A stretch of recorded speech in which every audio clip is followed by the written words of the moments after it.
What if the first humans did not discover time by watching the sky, but by watching someone disappear long before clocks, calendars, or even words for hours and days?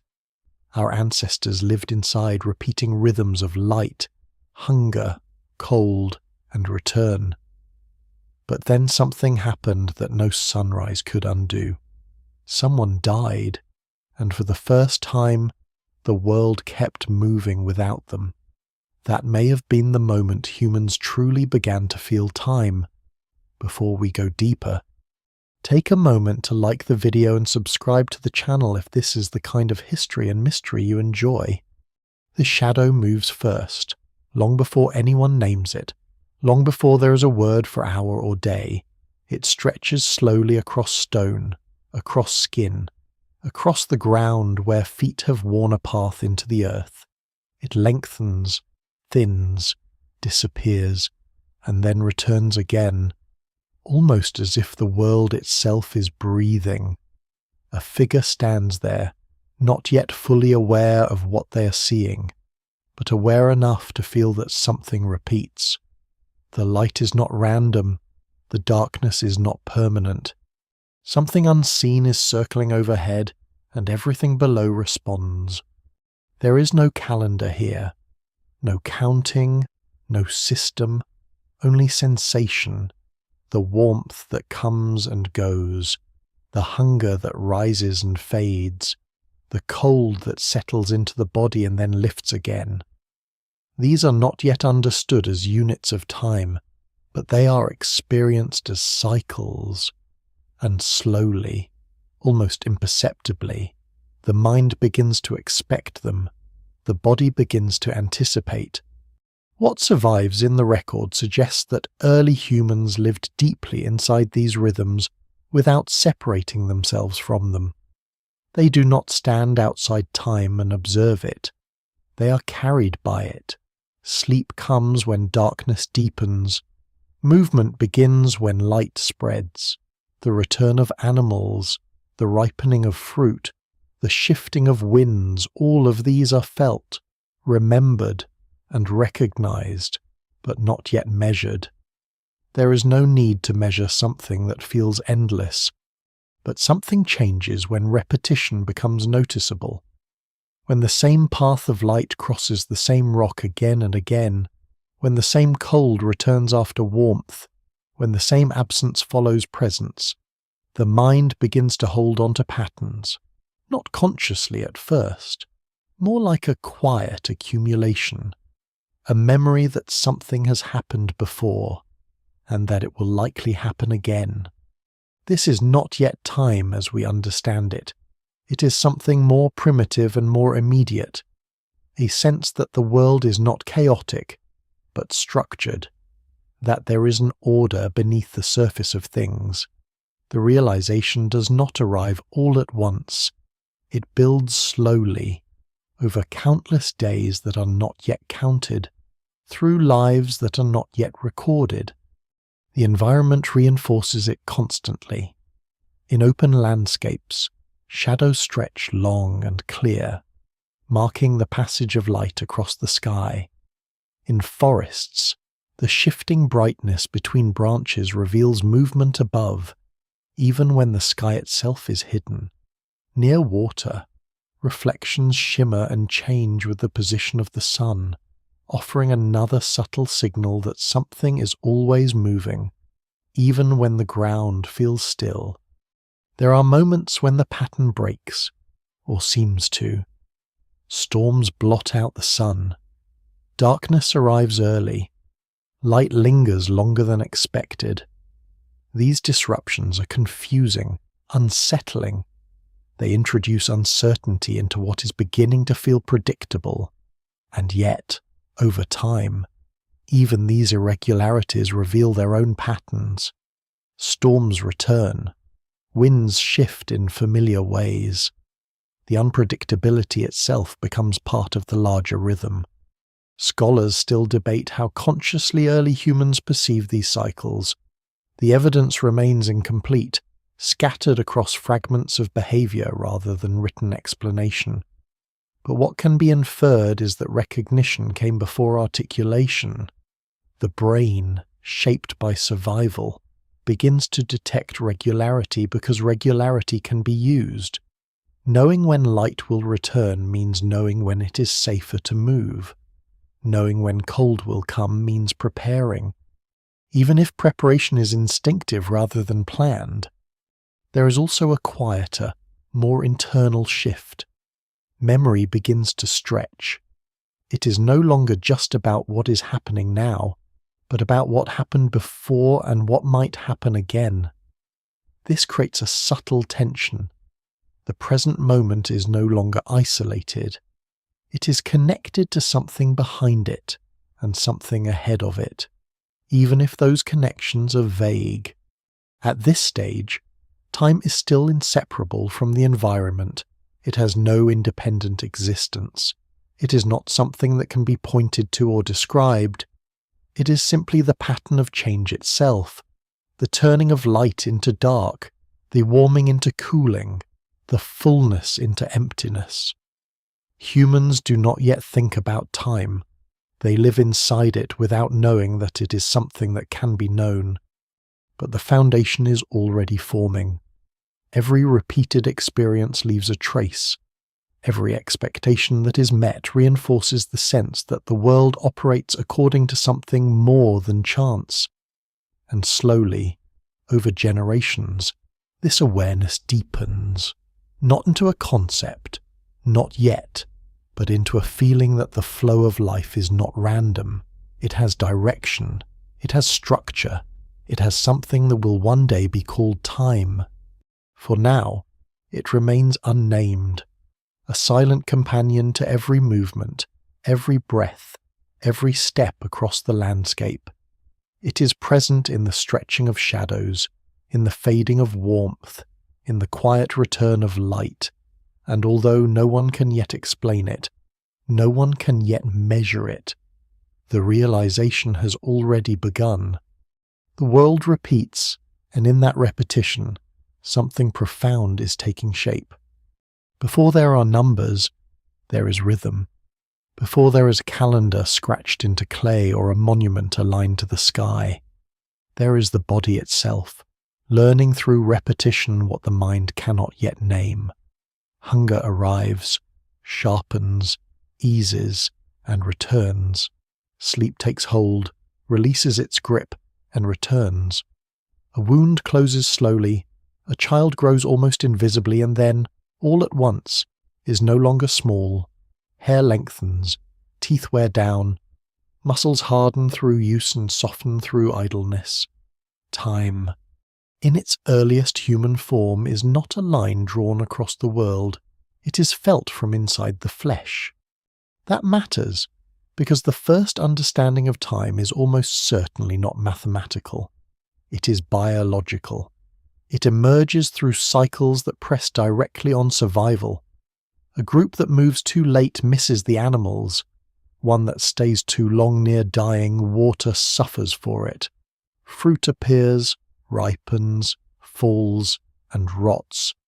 Birds gather and vanish. Insects fill the air for a brief season and then are gone. The ground itself changes character underfoot. Soft earth becomes hard. Green becomes brown. Dry riverbeds run again. The world is not simply a place, it is a sequence.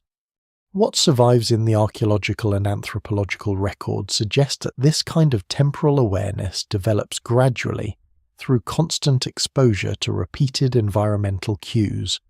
Hunter-gatherer societies, both ancient and more recent, often show astonishing sensitivity to subtle seasonal shifts, not because they carry abstract systems in their heads, but because their lives depend on noticing change before change becomes obvious.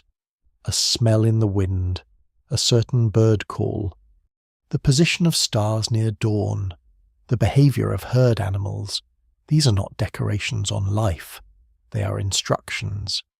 In this world, memory begins to do more than preserve useful facts. It begins to preserve intervals, not exact lengths, perhaps, but relationships, After the heavy rains come fresh growth. After the flowering comes fruit. After the moon changes in a certain way. The tides or river conditions seem different. No single explanation fully accounts for how early humans assembled these understandings, but the evidence points toward a deep and practical intimacy with recurrence. The future starts to become thinkable because the past has begun to repeat itself reliably enough to trust. This is the threshold where instinct shades into expectation. A person does not just remember where game was once found. They begin to feel when it may return. They do not merely recall that a valley once became dangerous in a certain season. They begin to leave before the danger fully arrives. That shift is quiet, but enormous. It means the mind is no longer attached only to immediate conditions. It starts to lean forward. And still, this is not time in the formal sense. It is more like structured anticipation, a woven mesh of remembered sequences: when to travel, when to wait, when to gather, when to avoid, when to stay close to shelter, when to move into open ground. The landscape becomes legible not only in space but in recurrence. Hills, rivers, coasts, and plains are understood not just as places, but as places that behave differently at different moments in a larger cycle. Children would have learned this not through instruction manuals, but through repetition and presence. They would walk with adults who already knew that a certain marsh could be rich with life for a brief window and nearly useless later. They would watch elders react to signs too subtle for the inexperienced eye. They would absorb, year after year, the idea that events are connected across stretches of absence. This matters because it shows how time may have become social before it became symbolic. It is shared in practice long before it is represented in marks. There is also a psychological consequence that is easy to miss. Once repetition becomes expected, delay becomes meaningful. Waiting is no longer empty. Waiting contains prediction. If the fish have not arrived yet, that absence is felt against an anticipated pattern. If the cold is late, that delay means something. In a sense, humans begin to experience time not only through what comes, but through what fails to come when expected. Absence starts to acquire structure. This may be one of the most important steps in the long history of temporal awareness. An animal can respond to cycles, many do, but humans begin, slowly, to compare present conditions to remembered patterns and to act on the gap between them. That gap is where foresight lives. It is where planning begins in its earliest recognizable form. Some of the clearest parallels come from societies that remained highly mobile well into recent history. Their knowledge of seasonal movement, plant behavior, animal breeding cycles, and migratory timing can appear almost supernatural to outsiders. But it is built from generations of close observation. There is no mystery in it, only accumulated memory sharpened by necessity. The same principle likely reaches far back into prehistory. What later becomes astronomy, agriculture, and calendar making may begin here, in the repeated act of noticing when life returns and when it does not. Before we go deeper, take a moment to like the video and subscribe. If this is the kind of history and mystery you enjoy, even that familiar rhythm of asking now and responding later would have been impossible without the deeper structure taking shape in the human mind.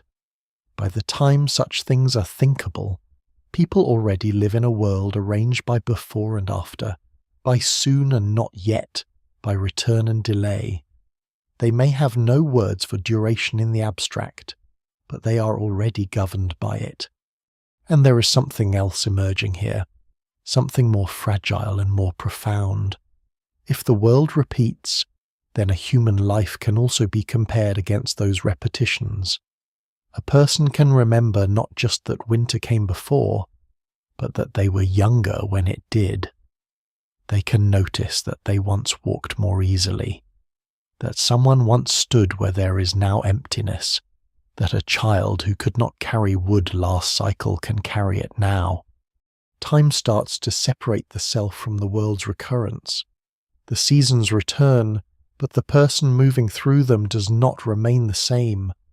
That realization is still dim at first, more feeling than philosophy, but it presses inward. The animals return, the fruit ripens again, the moon changes and changes back, yet the human body ages in only one direction. A scar remains, strength rises, peaks, softens. Infancy does not return. This difference between cyclical nature and irreversible life becomes one of the deepest human experiences of time, and its full force will only become clear when death enters the center of the story. For now, the world is teaching a simpler lesson. Everything important has a rhythm. The land teaches it, the sky confirms it, the body lives by it, memory stores it, tradition begins to form around it, and somewhere in that long, unrecorded span, humans begin to understand that existence is not just movement through space, but movement through recurring change.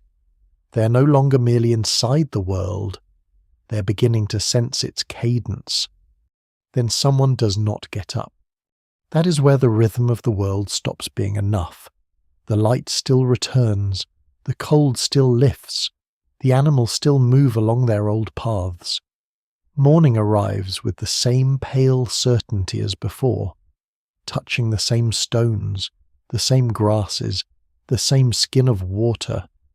But one body remains still inside it. One voice does not return with the day. One place in the group becomes a hollow that no sunrise can repair. The world continues. And in that continuation there is something almost intolerable. Because now, for the first time in a way that cannot be ignored, repetition meets an ending that does not repeat. Death exists long before humans understand time, but it may be one of the great forces that makes time unmistakable.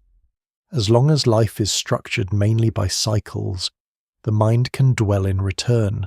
Hunger returns, sleep returns, warmth returns, rain returns, even absence often ends. But death introduces a new kind of duration. It is not a pause, it is not a season, it does not resolve into the familiar pattern. A person is here, then gone. And what follows is not a circle but a line stretching away from a point of rupture. This is where waiting changes its meaning. Waiting for a herd to return is one thing. Waiting for a dead person to move, wake, or speak is another. At first, the difference may not always be fully accepted. Scholars still debate how early humans understood the boundary between life and death in cognitive terms. The evidence remains incomplete, and no single explanation fully accounts for the emotional or symbolic worlds of deep prehistory. But what survives in the record suggests that death was not merely a practical problem. It became a conceptual one. A body begins to change. Warmth leaves it. Stiffness comes. The face alters. Scent changes. Those who remain cannot avoid witnessing transformation, and the transformation unfolds over time. It is not instant. This matters. Death is not only an event, it is a process that reveals duration in a painfully visible form. Hours matter, days matter, delay matters. What happens to the dead body if it is left exposed, moved, covered, revisited, or touched all unfolds along an irreversible sequence? The human mind, already sensitive to patterns, now confronts a pattern that ends in disappearance. There is reason to think this confrontation had profound effects on early cognition and culture. Some of the earliest possible mortuary behaviours, whether among Homo sapiens, Neanderthals, or other archaic humans, suggest that the dead were sometimes treated differently from ordinary refuse. Bodies may have been placed deliberately in pits, caves, or hollows. They may have been covered, arranged, or accompanied by objects. The evidence is often fragmentary, and many famous examples remain disputed. Natural processes can mimic intention. A cave hollow can resemble a grave. Bones can shift long after deposition. Yet enough cases exist to suggest that, at least in some places and times, human groups responded to death with more than disposal. That response matters because burial, or any intentional treatment of the dead, implies an awareness of persistence. It suggests that the dead continue to matter after the moment of death itself. A corpse is not simply removed because it is dangerous or unpleasant, though that may be part of the story. It is also handled because absence now has weight. The person is gone, but the relationship to that person is not yet gone. Memory lingers, grief lingers, perhaps fear lingers too. All of these are forms of time held open. In this sense, death may have forced humans to distinguish between cyclical time and personal time. Nature repeats. A life does not. The seasons may return to the same valley for generations, but the individual who once walked there cannot be restored by the next dawn. That difference creates a deep fracture in perception. It makes the past heavier. It makes the future narrower. It gives the present a strange fragility. One of the lesser-known details from the archaeology of early mortuary behaviour is how often ambiguity defines the evidence. At sites such as Cima de los Huesos in Spain, where large numbers of hominin remains accumulated deep within a cave system hundreds of thousands of years ago, scholars still debate what exactly happened. Was this deliberate disposal of the dead, accidental accumulation, or something more complex at Kafse and School in the Levant? Early Homo sapiens burials from roughly 100,000 years ago have been interpreted as purposeful and symbolically charged. Yet even there, interpretation remains cautious. In Iraq, the Shanidar cave Neanderthals became famous for the idea of flower burials, though later scholars questioned whether pollen traces really prove ritual. The details remain contested, but the broader pattern is harder to dismiss. Again and again, the dead appear in contexts that suggest human attention, human placement, human memory. What that attention means is another matter. It does not necessarily mean religion in a fully developed sense. It does not prove belief in an afterlife. It does not require abstract metaphysics. A group might protect the living from scavengers, remove the dead from camp, preserve social bonds through bodily care, or respond emotionally without any articulated doctrine at all. But even the simplest version implies this death has become something humans organize themselves around. They do not merely witness it, they act because of it. And action creates temporal structure. There is now a before death and an after death. There is the period of illness or injury, the last breath, the carrying of the body, the treatment of remains, the lingering place where the person is no longer present. There may be revisiting. There may be remembrance through objects, locations, or avoidance. The dead create chronology. They anchor events. People begin to remember not just that something happened in a certain season, but that it happened before or after someone died. This is a subtle but immense transformation.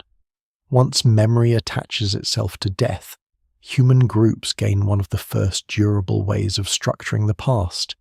Individuals become markers in time. The old hunter died in the cold season. The child was born after that. The move to the river happened when the elder woman was still alive. These are not calendar dates, but they are temporal coordinates. They allow communities to place themselves within a sequence larger than immediate perception. Grief deepens the effect. Grief is, among other things, an experience of time malfunctioning. The world moves forward while the mind remains fixed on a rupture. A place once occupied remains charged with absence. A routine repeats, but one person is missing from it. Every recurring pattern now carries contrast. Here the group sits by the fire again, but not as before. Here the light returns again, but not to the same world. In that contrast, the repetition of nature becomes the backdrop against which human mortality stands out in unbearable clarity. What survives in the record suggests that this clarity may have shaped human behavior far beyond burial itself. It may have strengthened memory, storytelling, kinship identity, and attachment to place. A burial site is not only a place where a body lies, it is a place where past and present meet. It is a place that remains meaningful across repeated visits, and once places begin to hold the dead, landscapes begin to hold time. That may be one reason caves, hollows, and particular patches of earth become charged with more than immediate utility. They're no longer just shelters or landmarks. They become containers of sequence, of lineage, of irreversible change. A community can return to a place and feel not only seasonal familiarity, but accumulated loss. The land remembers in human form. By now, the ancient lesson is becoming harder to avoid. The world returns, but people do not. The river rises again, but the hands that once drew water from it are gone. The moon thins and fills again, but a face has vanished beneath the soil. This is no longer the gentle rhythm of recurrence. It is the discovery that time does two different things at once. It circles in nature, and it cuts through human life. Once that is understood, even dimly, the human story changes. Because from that moment on, time is no longer only the pattern outside the self. It is the force that takes the self away. Fire changes the shape of darkness before humans ever change the shape of time. A horizon that would once have vanished into blackness now flickers at the edges. Faces remain visible after sunset. Hands continue working when the sun is gone. Meat can be cooked. Tools can be adjusted. Stories can be carried further into the night. And the hours that once belonged almost entirely to fear and stillness become something else: extended human time, held open by flame. That extension matters more than it may first appear. In a world governed overwhelmingly by daylight, life is organized by the blunt fact of visibility. When the light fades, movement narrows, danger rises, and the body withdraws. But a hearth interrupts that ancient rule. It does not banish night, it only carves a fragile circle out of it. Yet inside that circle, human experience begins to stretch. The day no longer ends exactly when the sun disappears. The social world is no longer tied so completely to the sky. This is not merely a technical innovation, it is a cognitive threshold. The controlled use of fire, which appears deep in prehistory and remains unevenly documented across regions and species, gives humans a way to create continuity across what was once a hard boundary. Scholars still debate the timing and regularity of early fire use, with some evidence pointing back hundreds of thousands of years and other cases remaining controversial. The evidence remains incomplete, and not every burnt layer proves deliberate maintenance. Natural fires, lightning strikes, and later disturbance can complicate the picture. But where habitual fire use is clear, the implications are hard to overstate. Humans are no longer only adapting to the cycle of light and dark, they are beginning, in a limited way, to negotiate with it. A hearth produces its own rhythm.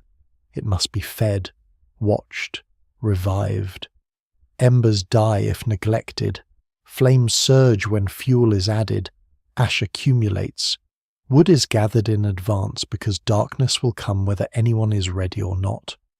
That simple fact creates a new relationship to the near future. Fire rewards anticipation. Someone must think ahead by at least a few hours. Fuel must be carried before it is urgently needed. Shelter must be chosen with smoke, wind, and nightfall in mind. The present becomes slightly less sufficient on its own. There is also a powerful emotional effect. Fire gathers people, even in small bands. The hearth becomes a center around which time can collect. During the day, life may be dispersed across movement, foraging, tracking, tool-making, risk, and travel. At night, flame pulls experience inward. Bodies sit still. Shadows pulse on stone. The pace alters. Things that were impossible in darkness become possible within a shared pool of light. Attention can turn away from immediate motion and toward memory. Instruction, gesture, and repeated acts that bind a group together. Some anthropologists have suggested that evening firelight may have played a major role in the development of social learning, narrative, and extended planning. That idea cannot be proven directly for deep prehistory, but it is grounded in a compelling logic. Night changes what human attention can do.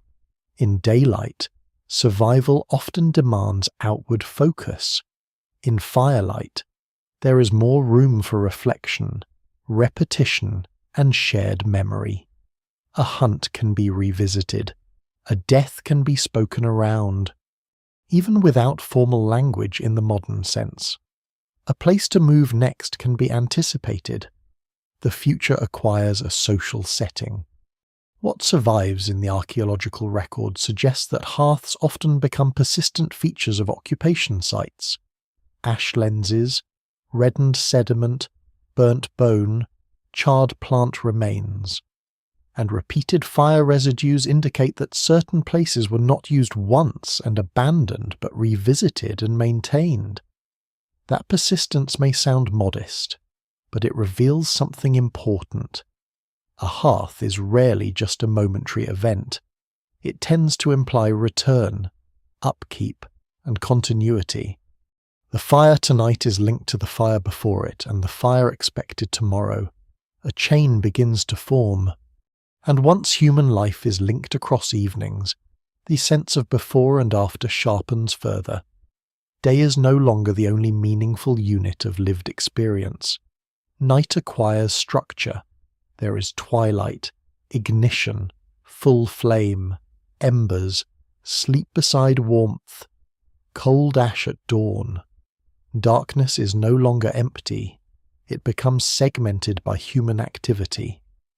That segmentation may be one of the earliest practical ways humans begin dividing experience into successive phases that are not purely environmental, but partly cultural. There is another, quieter transformation as well. Fire preserves presence. A person who survives into the night remains visible longer. The dead, by contrast, do not cross that threshold in the same way. Around the hearth, absence becomes more noticeable because the social circle is literally illuminated. An empty place by the fire is harder to ignore than an absence swallowed by darkness.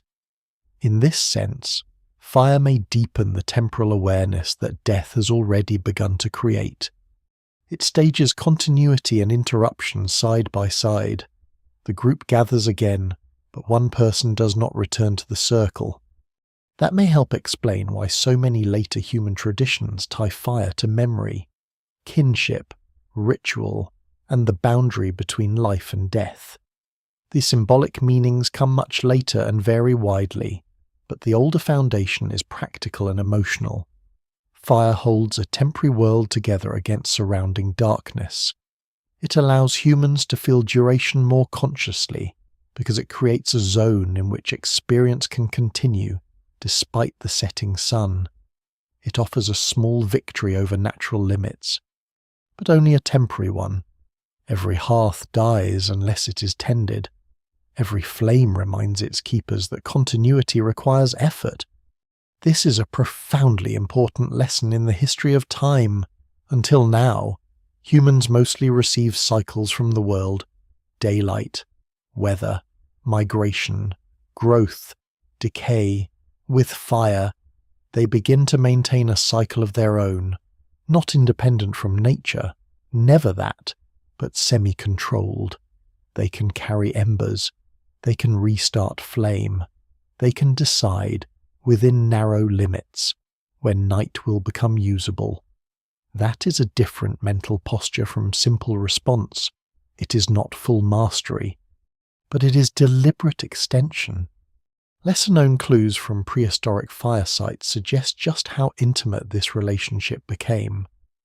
At some long-occupied locations, layers of ash and burnt material accumulate in ways that imply repeated use over long spans, with hearths becoming nearly architectural centres, even before architecture exists in any formal sense. Fire leaves stains in the ground, residues in tools, chemical signatures in teeth and bone, changes in diet, changes in sleep, perhaps even changes in social tempo. Some researchers have proposed that cooking and evening sociability around fire may have altered daily human rhythms in ways that affected cognition and cooperation. Not every claim here is equally certain, and scholars still debate how early and how consistently these patterns emerge. But the general direction is persuasive. Fire does not only warm bodies, it reorganizes lived time. And it does so with a mixture of power and fragility that early humans would have known intimately. A storm can kill a flame, wet fuel can fail, neglect can reduce a careful fire to useless ash by morning. So the lesson is never one of total control, it is one of vigilance. One must tend what one wishes to continue. In that sense, a hearth is almost like a primitive clock, not because it measures exact duration, but because it materializes passage. A strong fire sinks to embers, embers dim. Ash cools, the sequence is visible, tactile, undeniable.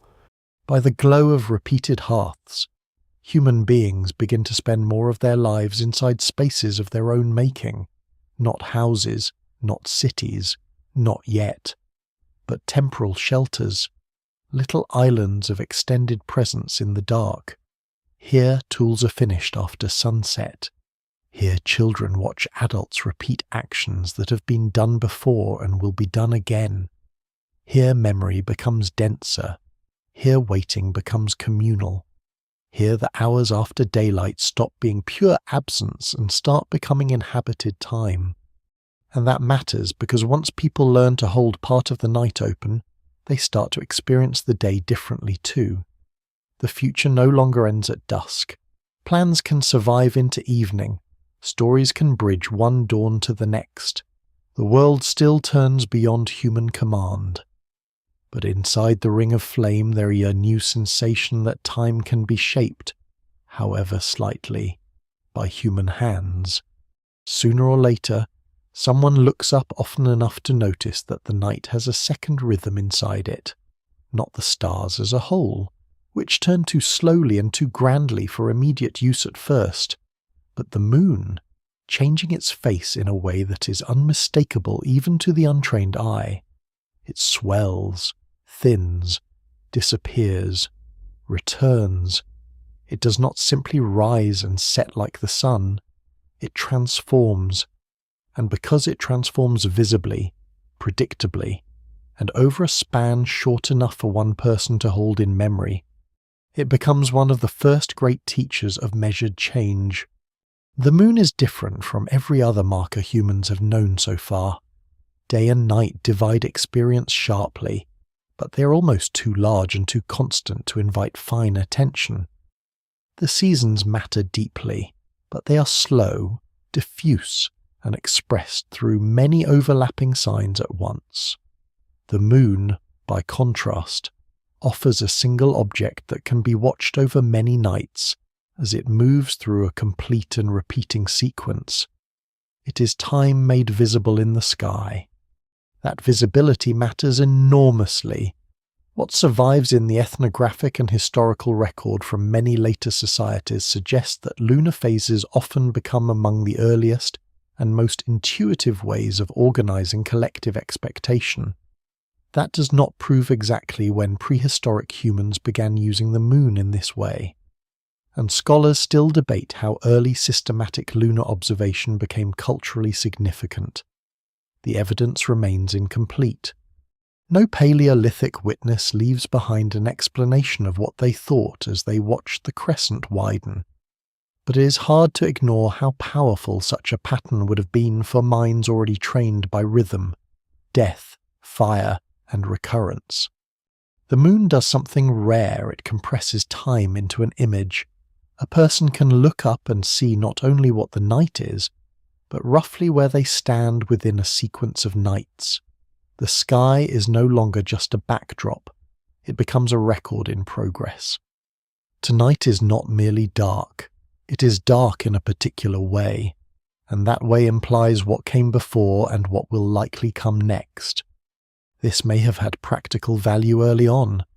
Moonlight changes movement. A nearly full moon alters the experience of travel, hunting, gathering, vigilance, and exposure. Shorelines behave differently under lunar influence. Tides shift. Night visibility expands and contracts. Some animals become more active, others more cautious. Human bodies, too, respond to brightness and darkness in subtle ways. No single explanation fully accounts for how different prehistoric groups may have used lunar knowledge, and not every society would have treated it with equal importance. But what survives in many traditional lifeways suggests that the moon often became entangled with mobility, fishing, reproduction, ritual timing, and the general sense of when certain actions were fitting or unwise. There is also a psychological reason the moon matters. Unlike the sun, which can barely be looked at directly, the moon invites attention. It hangs there long enough to study. It can be compared from one night to the next. Children can notice its changes. Elders can point to it. A whole group can share the same observation at once. Around the hearth, after darkness has already been made inhabitable by fire, the moon offers something else. An external sequence large enough for everyone to see but regular enough to remember together. This may be where private perception begins turning into common reckoning. A person can say, in whatever early form such thought takes, that something happened when the moon was thin, or when it was round, or when it vanished. These are not exact dates in the modern sense, but they are stable enough to anchor memory outside the individual body. They allow events to be located in relation to a shared celestial cycle. That is a profound shift. Time becomes discussable even before it becomes numerical. Some of the most intriguing clues lie in the possibility that certain prehistoric markings may reflect lunar attention. The most famous examples, incised bones or antlers marked with repeated notches, have inspired generations of interpretation. Some researchers have argued that they may record moon phases, menstrual cycles, hunting intervals, or simple counts. Others remain more cautious, and rightly so. A series of marks does not come with an explanation attached. It could reflect many kinds of repetition, including ones that have nothing to do with astronomy. Still, the persistence of such speculation reveals something important. The moon is one of the few natural cycles visible enough, regular enough, and humanly graspable enough to plausibly bridge observation and notation. There may also be a connection, long discussed though never settled, between lunar awareness and human fertility. Menstrual cycles roughly track lunar months in duration, though not in any perfectly fixed or universal way, and many later societies link the moon to womanhood, fertility, blood, and renewal. It would be careless to project elaborate symbolic systems too far back into prehistory without evidence. Yet it is reasonable to think that repeated bodily and celestial rhythms, when observed side by side, may have invited comparison. The body and the sky begin to echo one another. That kind of echo can make time feel not only external, but embodied in a new and patterned way. A lesser known but striking feature of lunar time is its imperfection. The moon repeats, but not neatly enough to solve everything. Lunar cycles do not align cleanly with solar years or seasonal shifts. If a group relies heavily on the moon, sooner or later they encounter drift. The full moon that once seemed tied to a certain environmental event no longer matches it precisely. This mismatch may have become one of the earliest great frustrations in human timekeeping. Nature offers multiple clocks, but they do not fully agree. That tension will become far more important later, when agriculture and states demand tighter coordination. For now, it simply introduces a new kind of intellectual discomfort. Repetition exists, but not all repetitions fit together. Even so, the moon remains one of the first reliable structures humans can read above themselves. It teaches sequence without writing. It teaches return without sameness. Because each phase is both familiar and distinct, it also teaches disappearance. The vanishing moon is perhaps as important as the full one. Something can fade from the sky and yet come back. That is a powerful lesson in a world already haunted by loss. Unlike the dead, the moon returns from darkness. Unlike a human life, its cycle renews. The contrast may have sharpened human awareness of which absences are temporary and which are final. What survives in the record suggests that many of the earlier ceremonial and social rhythms in later human communities were often tied in some way to moon phases. Whether this habit reaches back in an unbroken line to deep prehistory cannot be proven. Cultural continuity is rarely that simple, but the underlying attraction is easy to understand. The moon offers periodicity at human scale. It is visible to the naked eye. It is common property. It is both distant and intimate. One does not need a monument to follow it, only attention. And attention changes the mind. Once a group begins watching the moon deliberately, nights are no longer all equivalent. Darkness itself becomes differentiated. Some nights belong to one part of the cycle, some to another. Waiting gains finer texture. One does not simply wait for later, but for a certain shape in the sky. The future becomes more specific.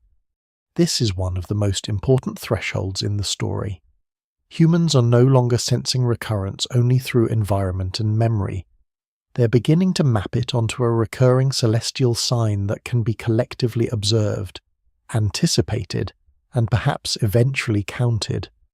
A night is not only dark, it has a place. It belongs somewhere within a known return. And once the sky can be divided that way, the mind moves one step closer to a startling possibility that time might not only be lived and felt, but tracked. At some point, memory is no longer enough. A season can be remembered. A death can be carried in grief. The moon can be watched as it thickens and thins above the camp. A hunt can be recalled, a flood anticipated, a return expected. But as human attention grows more precise, and as repeated patterns become more important to survival, memory begins to show its limits. It forgets, it blurs, it confuses one return with another. It merges many similar nights into a single impression. And that is where one of the strangest thresholds in human history may appear, the attempt to place recurrence outside the mind, to hold it in matter. A cut in bone, a notch on wood, a sequence of marks on antler, ivory, stone, or clay. These are among the most haunting traces left by prehistoric people because they sit so close to explanation and yet remain silent. They seem purposeful. They seem repeated. They seem to count or record or at least preserve order. But what order? Scholars still debate this fiercely, and the evidence remains incomplete. No single explanation fully accounts for every marked object from the prehistoric world. Some may be decorative, some may mark ownership, identity, or simple handling. Some may have nothing to do with time at all. Yet in some cases, the regularity is difficult to dismiss. Something is being tracked. The famous Ishango bone, found near the border region of modern Congo and dated roughly 20,000 years old, is one of the most discussed examples. It carries grouped notches that have inspired interpretations ranging from arithmetic patterning to lunar notation. Some researchers have seen in it an early mathematical sensibility. Others have warned, correctly, that modern minds are often too eager to find calculation in any repeated mark. The bone does not explain itself. Still, it endures as a reminder that by the late Paleolithic, some humans were not only observing repetition, but arranging it physically in visible sequence. Another frequently cited object is the Lubombo bone, discovered in southern Africa and much older in possible date, though interpretation remains even more uncertain.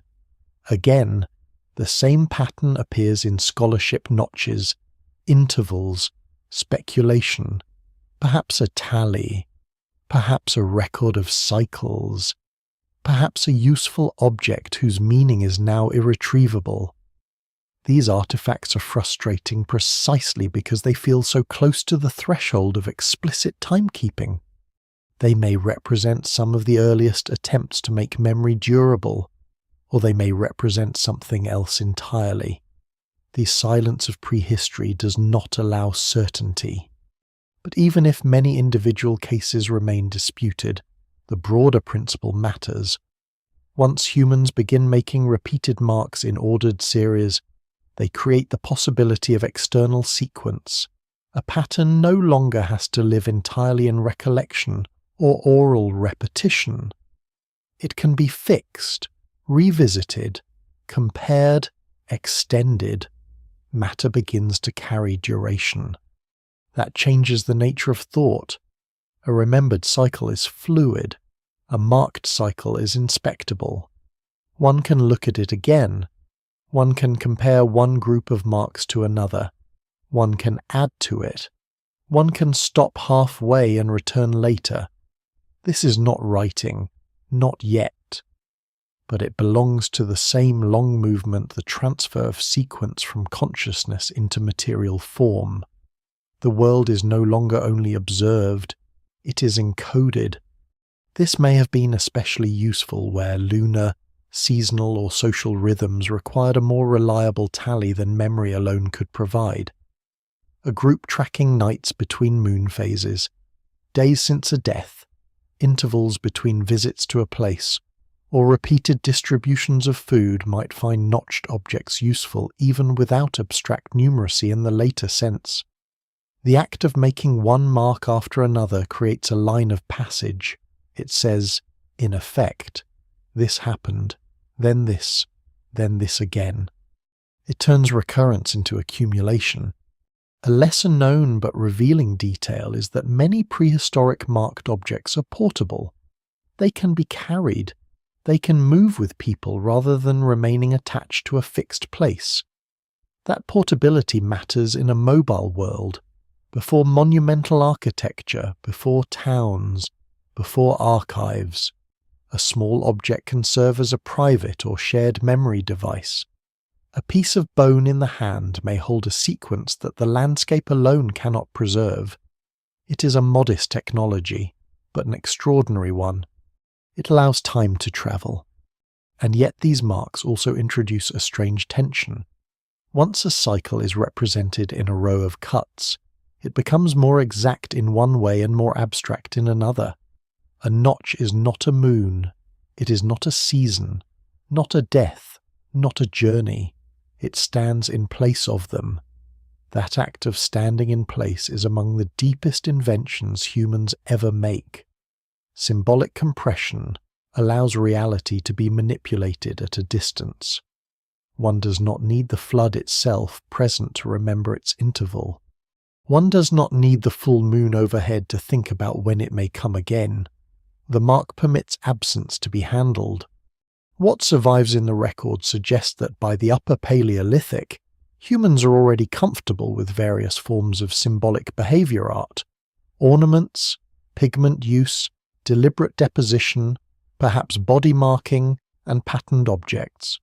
Notation, if that is what some of these tally-like marks represent, fits within that broader symbolic expansion. It does not appear from nowhere. It belongs to a world in which meaning is increasingly carried by signs, arrangements, and repeated forms. Still, caution is essential. Fringe interpretations sometimes race far ahead of the evidence, turning every prehistoric notch into a calendar, every sequence into proof of advanced astronomy. That is not warranted. Most marked objects cannot be read confidently, and many may never be. But uncertainty should not flatten the remarkable fact that ordered marking exists at all. Even without full decipherment, it points toward minds trying to preserve sequence beyond immediate perception. There is also a social dimension. A mark can outlast its maker. It can be shown to another person. It can become part of teaching. A child can be told that each cut matters, even if the system is simple. This shifts time from an internal skill to a transmissible artifact. Knowledge no longer depends solely on witnessing the original event. It can be handed over in object form. That is a quiet revolution. The emotional implications may be just as important. To mark something is to declare that it deserves retention. It says this passing thing should not be allowed to vanish completely. A tally after a death, a sequence after a cycle, a record of returns or shortages or moons, whatever the exact use. The underlying impulse is similar. Passage is being resisted. Forgetting is being challenged by incision. Human beings are starting to answer time not only with memory and ritual, but with durable marks. And once marks accumulate, new possibilities appear. Patterns can become more complex. Comparison can sharpen. Recurring events can be aligned or misaligned. Mismatch becomes visible. One sequence may prove longer than expected, another shorter. In that sense, notation does more than preserve time. It begins to reveal that time has structure detailed enough to investigate. The mind is no longer only living through recurrence, it is studying it. This step is easy to overlook because the objects are small and the claims remain cautious. There is no dramatic invention here, no single moment when humanity suddenly becomes chronological. Instead, there is a slow hardening of sequence into matter. Bone receives a cut, another cut follows, then another. Somewhere in that repeated gesture lies one of the earliest human acts of temporal abstraction. The passing world is leaving a trail. By now, the ancient story has changed again. Light and shadow first teach recurrence. The body teaches rhythm. Death teaches irreversibility. Fire extends the social day. The moon offers a visible cycle in the sky. And now the hand begins to answer all of that with lines carved into things that can be held. The world's patterns are no longer only outside the human being. They are beginning to sit in the palm. By the time marks begin to hold repetition outside the mind, the land itself has already been serving as a far larger record. Not a written one, not a measured one in any formal sense, but a record all the same. Rivers rise and leave behind silt in familiar places. Grasslands green, fade, and open again. Herds pass through narrow valleys at roughly the same points in the year. Certain trees flower before others. Fish gather when waters cool or warm in particular ways. The ground hardens, softens, cracks, floods. Year after year, the surface of the world offers signs that something greater than immediate weather is at work. Human beings do not merely survive among these changes, they begin, slowly, to read them. This may be one of the most decisive steps in the long making of time. A daily cycle can be felt by anyone. A moon cycle can be watched by anyone who looks up. But the seasons demand a deeper kind of attention. They unfold slowly, often unevenly, and through many connected effects rather than one obvious signal. To understand them, humans have to do more than notice recurrence. They have to link scattered clues across long stretches of waiting. A wind alone means little. A bird alone means little. A change in water level alone may be misleading. But together, repeated over generations, these clues begin to form a pattern solid enough to act upon. What survives in the archaeological and ethnographic records suggests that communities living close to landscapes develop astonishing precision in reading such signs. This is not just a talent for observation. It is a structured memory of environment. The first warm days do not merely feel pleasant. They indicate insect emergence, animal movement, edible growth, thawing ground, shifting danger. A river's colour may reveal what is melting upstream. A shoreline's smell may signal change before the eye can confirm it. Time at this scale is no longer carried by a single dramatic marker. It is distributed across the land. That distribution matters because it turns geography into chronology. A valley in spring is not the same valley in late heat. A marsh rich with birds in one season may be nearly useless in another. A mountain pass may open briefly and then become lethal. The same place becomes multiple temporal places depending on when it's encountered. Humans begin to learn that space and time cannot be separated. To know where to go, one must also know when. This kind of knowledge almost certainly predates agriculture by a vast span. Mobile hunter-gatherer groups would have depended on seasonal intelligence long before anyone planted fields. The evidence remains incomplete in detail, because such knowledge rarely fossilizes neatly, but no single explanation of human expansion across varied environments works without it. To move successfully through tundra, woodland, grassland, coastline, or river corridor requires more than courage and tools. It requires timing. A route taken at the wrong moment becomes wasteful or fatal.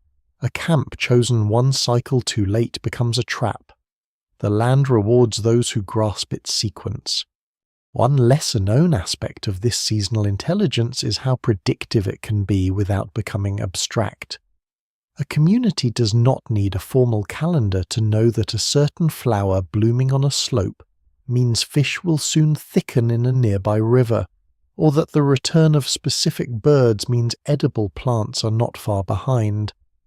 In many traditional societies, such linked observations become dense webs of practical timing. One sign announces another. The environment speaks in chains. Deep prehistory almost certainly contained similar chains, though their exact forms are lost. And yet this is not a world of perfect certainty. Seasonal patterns can fail. Rain comes late. Herds shift routes. Frost lingers. Floods exceed memory. Drought empties familiar places. The land writes its rhythms clearly enough to be read, but not so clearly that humans ever fully master them. That uncertainty may have been crucial. It forces communities to distinguish between reliable recurrence and dangerous assumption. Scholars still debate how predictable certain Paleolithic and early Holocene environments would have seemed to those living in them, especially during periods of rapid climatic fluctuation. The evidence shows that many landscapes change dramatically over relatively short spans. What survives in the record suggests that humans often cope through flexibility rather than rigid systems. Time was understood, but never guaranteed. That tension between regularity and disruption is one of the deepest lessons the land could teach. A floodplain may enrich the soil year after year, then destroy a settlement. A coast may provide shellfish reliably, then shift under storms or sea level change. A grassland may feed herds for generations, then dry into scarcity. The more closely humans read seasonal rhythms, the more sensitive they become to their failure. And once failure is noticed as failure, time becomes something sharper than recurrence. It becomes expectation measured against reality. This is where anticipation grows more serious. To know that rain should have come by now, and to feel their absence as dangerous, is to possess a more advanced temporal awareness than merely recalling that rain exists. Delay becomes information. Mismatch becomes a warning. The future is no longer just awaited, it is judged. Such judgments likely shaped migration, alliance, conflict, storage, and risk-taking long before written history. A group that noticed thinning resources early could move before desperation. One that misunderstood the season might arrive at a hunting ground after the animals had passed. What looks, from a distance, like simple mobility may often have depended on remarkable temporal precision. Human beings expand into new territories not just by walking into them, but by learning the timing of their abundance and danger. There is also a powerful emotional and social effect when landscapes become temporal records. Shared places begin to hold layered memory. A bend in a river is not merely a location, it is where salmon once came thick, where an elder died during an early freeze, where a flood cut away a bank, where game returned after a long lean period. The land accumulates sequence. It becomes a living archive of before and after, of near disaster and narrow survival. To revisit such places is not merely to remember what happened there, but when it happened relative to other cycles of life. That may be one reason certain landscapes eventually become sacred, feared, or central to group identity.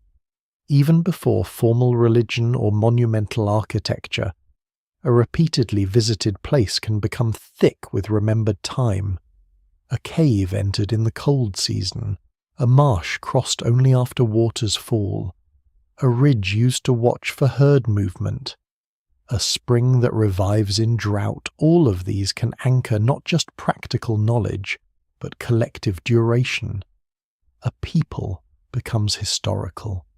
In the deepest sense, when places around them are no longer just useful but storied through recurrence. What survives in paleoclimate evidence strengthens this picture from another direction. Ice cores, pollen records, lake sediments, cave deposits, and ancient shorelines show that prehistoric humans lived through significant environmental oscillations. Grasslands spread and retreated. Forests advanced and broke apart. Deserts expanded, then greened. Lakes appeared and vanished. Coastlines drowned.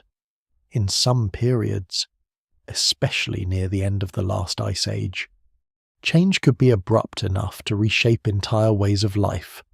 No single explanation fully accounts for how every community perceived these shifts, but the record suggests that human survival increasingly depended on sensing not only the immediate season, but deeper environmental tempo.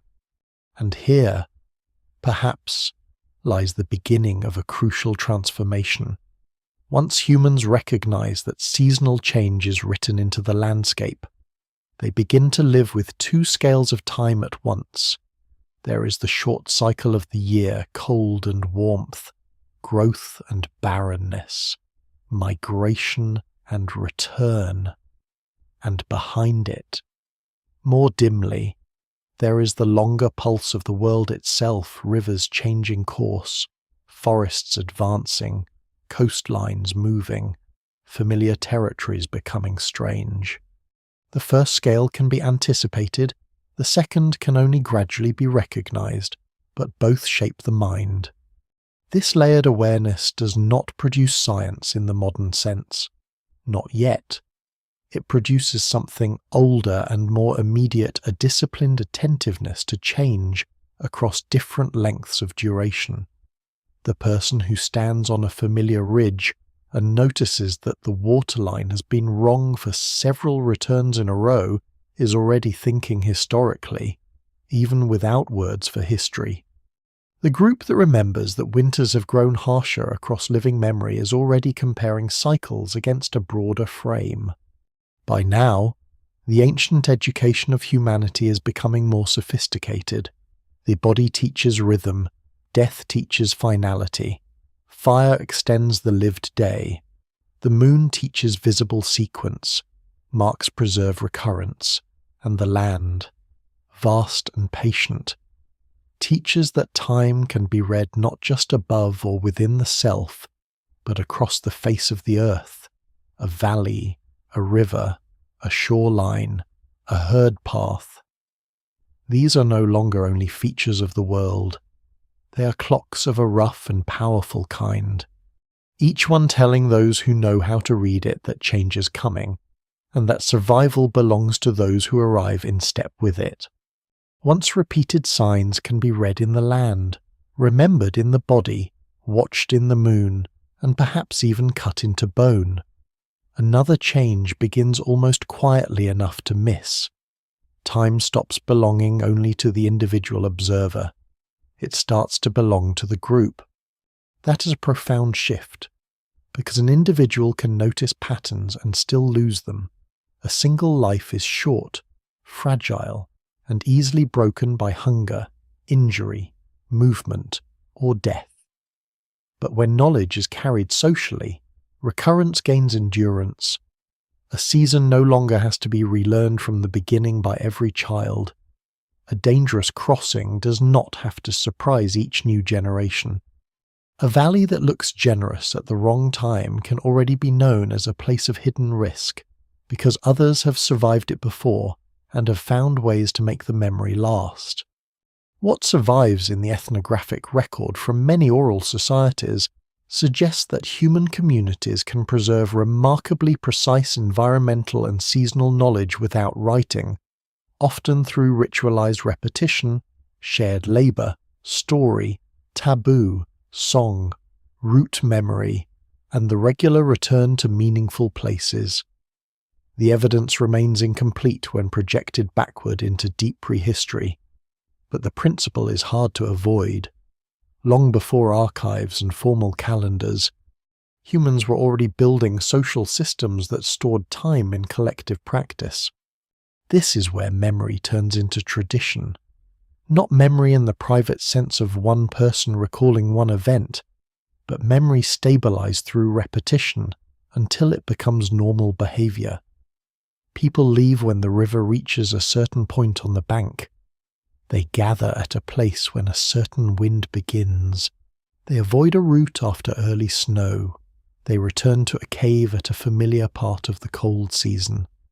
They prepare for scarcity before scarcity is visible to the inexperienced eye. Children are not told a theory of time.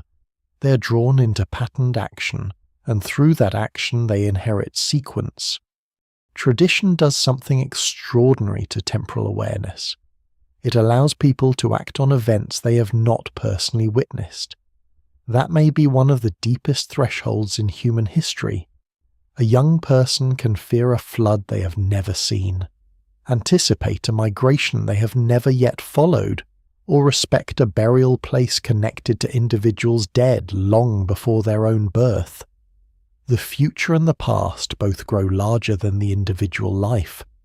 Human beings begin to live inside inherited duration. This inheritance does not have to take the form of explicit teaching alone. It can be embedded in where camps are placed, when journeys begin, how food is divided, which places are revisited, which are avoided, and which are treated with unusual care. A group may seem simply habitual from the outside, but habit is one of the great engines of social time. Repeated action creates expectation. Expectation creates continuity. Continuity makes the past operative in the present. Scholars still debate how far back fully developed symbolic tradition can be traced with confidence. But what survives in the archaeological record suggests that by the later Paleolithic, humans are already doing many things that imply cross-generational cultural transmission on a large scale. Tool styles persist and spread. Ornament traditions recur. Pigment use follows patterns. Certain shelter forms, hunting methods, or burial practices appear within shared cultural frameworks. None of this proves a calendar, but it strongly suggests something just as important: humans have become creatures who preserve organized sequence collectively. There is a lesser-known implication here that matters greatly. Tradition does not merely store what recurs naturally. It can also create rhythms that nature alone did not impose.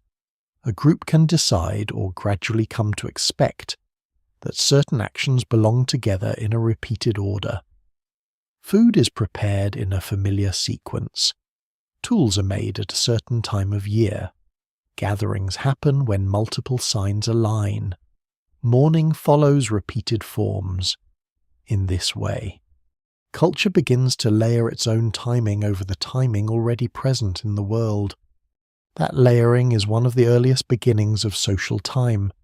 The sun rises whether humans wish it or not. The moon changes whether anyone watches it or not. But a return to a particular site, a repeated mourning act, a shared preparation before winter, or a formalized exchange between groups is partly human in design. It may have grown gradually rather than being consciously invented, but once established, it creates obligations and expectations that are no longer purely environmental. The group starts to inhabit rhythms of its own making. This changes the emotional texture of time as well. A repeated event becomes more than survival. It becomes identity. A people who return to the same place, remember the same dead, repeat the same preparation, and retell the same warning are no longer just navigating change. They are defining themselves through continuity. The past is not merely behind them, it is inside their customs. One of the most powerful examples may be burial and remembrance. Once communities intentionally place the dead, revisit those places, or treat certain remains with care, they create continuity that binds generations together. A child can grow up near the resting place of people never personally known. That alone reshapes time. The dead stop being only losses in living memory and begin to form a deeper layer beneath the community. The living stand between ancestors and descendants, even before they possess words for either in their later historical sense. There is also a practical advantage to collective memory that individual perception could never achieve. Many important patterns unfold over spans longer than one person's reliable recollection. A rare drought, an unusual flood, a dangerous cold period, or a once-in-many-years abundance may only become meaningful when stories of past occurrences are preserved socially. No single explanation fully accounts for how prehistoric groups managed this. But oral cultures in many parts of the world have shown that knowledge can remain stable across astonishing lengths of time when attached to repeated forms, meaningful places, and shared consequences. The idea that memory vanishes quickly without writing is simply false. Under the right conditions, tradition can become a durable vessel for time. Still, tradition is not perfect. It can distort, it can simplify, it can turn coincidence into rule or preserve warnings long after their original context has changed. A route once dangerous may become safer, yet fear remains. A place once rich may fail, yet expectation lingers.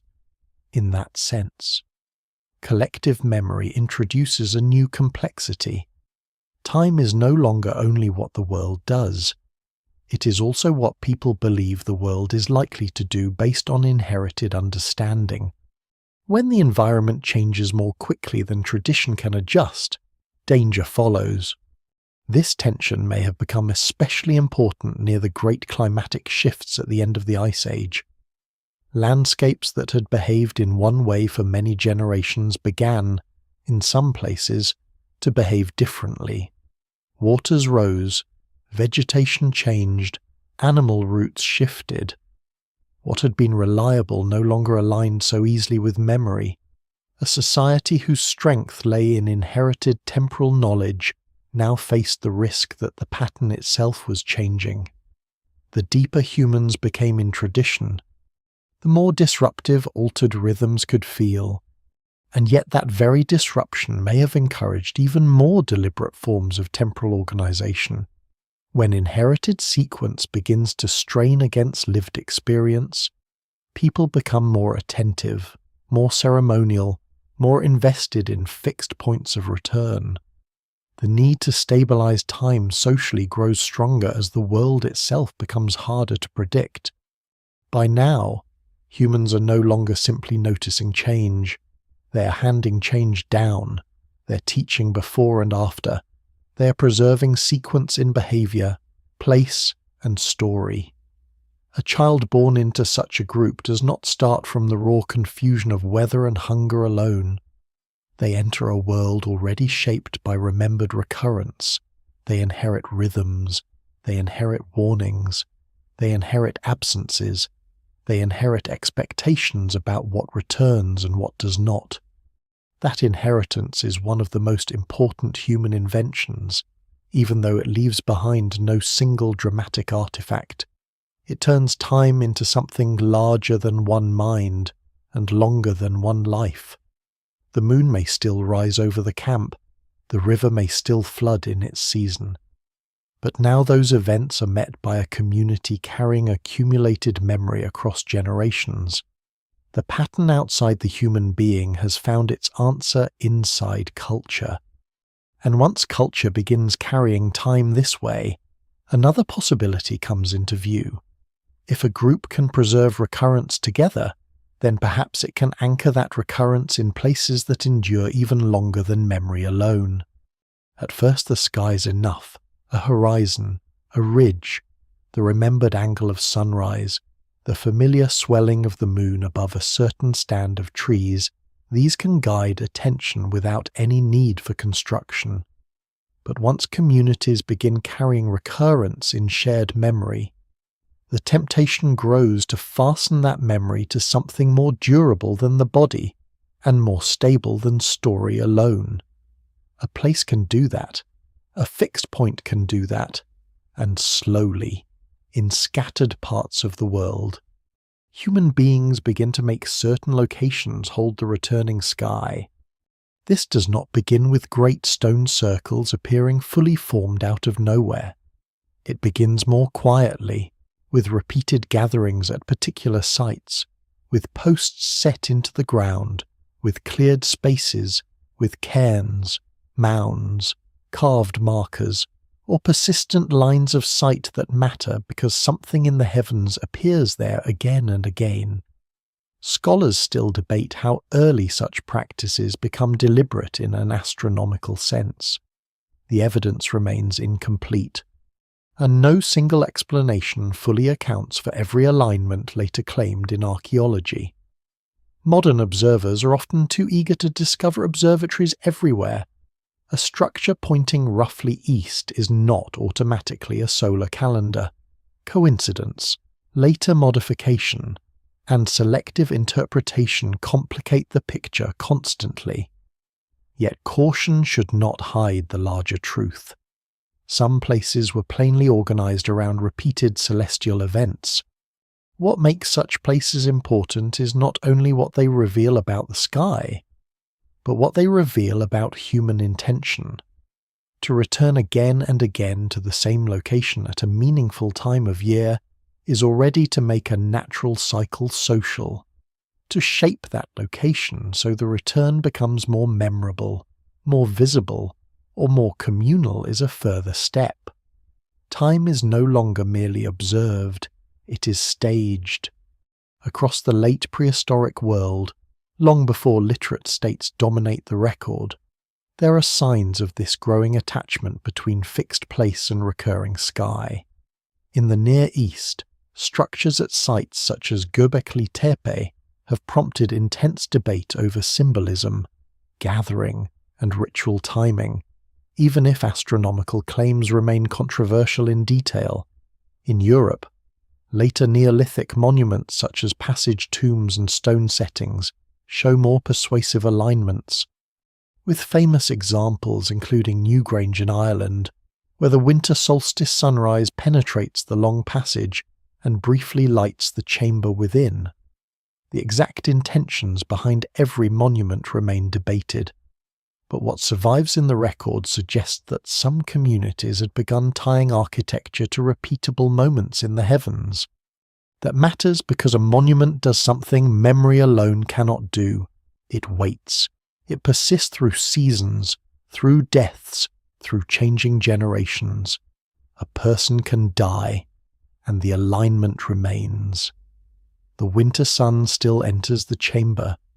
The shadow still falls along the marked edge. The horizon point where the sun rises at a certain time still matters, even if those who first noticed it are gone. In this sense, monuments are not just structures in space. They are machines for preserving temporal expectation. There is also a social transformation hidden inside them.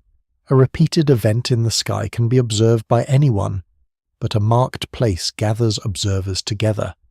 It turns a natural recurrence into a communal experience. If people travel to a mound, a stone setting, a hilltop, or a ceremonial enclosure because the sun or moon behaves in a certain way there at a certain time, then time has become not just shared knowledge but shared performance. A cycle becomes an appointment. This may be one reason so many early ceremonial places feel tied to thresholds, dawn points, horizon lines, entrances, passages, doorways, long axes aimed toward rising or setting light. These are not arbitrary visual effects. They translate the vast motion of the sky into a precise human moment here, now. Watch. A year that would otherwise blur into many unmarked days acquires sharp edges. One morning matters more than another. One night of the moon's return matters differently when seen from a chosen place. A lesser-known detail in the archaeology of early monuments is how often they are built in relation not only to sky events, but also to ancestors and the dead. Tombs, mounds, passage graves, and ceremonial enclosures frequently connect human mortality to celestial recurrence. This is not a universal rule, and meanings varied widely, but the pattern is striking. Death, which first taught humans that a life moves only one way, is now placed within architecture touched by returning light. The contrast is powerful. Human beings do not return, but the solstice does. The dead lie still, while the sun finds its appointed place again. In that tension, time becomes almost visible as both loss and renewal at once. What survives in the record suggests that these monuments often required collective labour beyond immediate practical need. That alone says something important. A group invests time in building a place that helps organise future time. This is a remarkable feedback loop. Labor in the present is spent to stabilize recurrence for years to come. People are no longer just responding to the cycles of the world. They're constructing durable frames through which those cycles will be recognized. And once that happens, authority begins to gather around timing. The people who best understand when to assemble, when the light will strike, when the moon will rise in a certain way, or when the ceremony should begin gain influence, whether formally or informally. The monument does not create power by itself, but it can concentrate it. Access, interpretation, and memory become unevenly distributed. Some stand in the chamber, others wait outside. Some know what the horizon sign means. Others trust. Time, which began as a shared condition of existence, starts to edge toward administration. Still, it would be too simple to read all such sites as instruments of control. Many were likely places of wonder as much as hierarchy. To stand in darkness and see the first solstitial light reach into a chamber would have been more than useful. It would have been emotionally overwhelming. A pattern that the world had always enacted now entered a human-made corridor of stone. The sky had been invited into architecture for communities living close to death, weather, scarcity, and uncertainty. That kind of recurrence may have carried reassurance as well as power. The world still held order. The return could still be trusted, at least for one more year. Scholars still debate how much precision prehistoric builders truly intended or achieved. Not every alignment is exact, and not every exactness must be symbolic. Buildings shift, landscapes change, horizon lines alter with vegetation and erosion. Modern measurements can overstate ancient purposes, yet even a cautious reading leaves something extraordinary in view. By the time monuments are aligned to recurring celestial events, humans have crossed another threshold in their understanding of time. They have begun to anchor invisible passage in visible form. This also changes the relationship between past and future. A monument accumulates memory because it remains where earlier gatherings took place. At the same time, it points forward to gatherings not yet arrived. It is built out of anticipation. One does not construct such a place merely for the day of building. One builds it for returns. In that sense, monumental alignment may be one of the earliest large-scale material commitments to the future. The emotional force of that should not be underestimated. A people who return year after year to a marked site begin to inhabit a larger continuity than the lifespan of any individual participant. Children arrive where elders once stood, new dead are added to old dead. Light enters the same chamber across generations. The same horizon point ignites again over long centuries. The human mind, which once struggled simply to notice the repetition of day and night, is now living inside recurrence formalized in earth, wood, and stone. By now, the old story has widened dramatically. Time is no longer only shadow, hunger, grief, moonlight, tally marks, or the remembered signs of the land. It has become architectural. It can be approached through a passage, awaited in a crowd, recognized in the meeting of stone and sunlight. Human beings have found a way to make places remember the sky. And once a society can do that, another possibility opens with immense consequences. If recurring cycles can be fixed in communal places, then perhaps they can also be used to organize work, food, obligation, and the deliberate reshaping of the earth itself. Then the future has to be fed. For countless generations, humans have lived by reading what returns. They have watched animals arrive, rivers rise, plants ripen, moons change, shadows turn, and winter come back across the land. Even when they begin fixing those recurrences in memory, in marks, and in monuments, they are still, in a profound sense, following time more than directing it.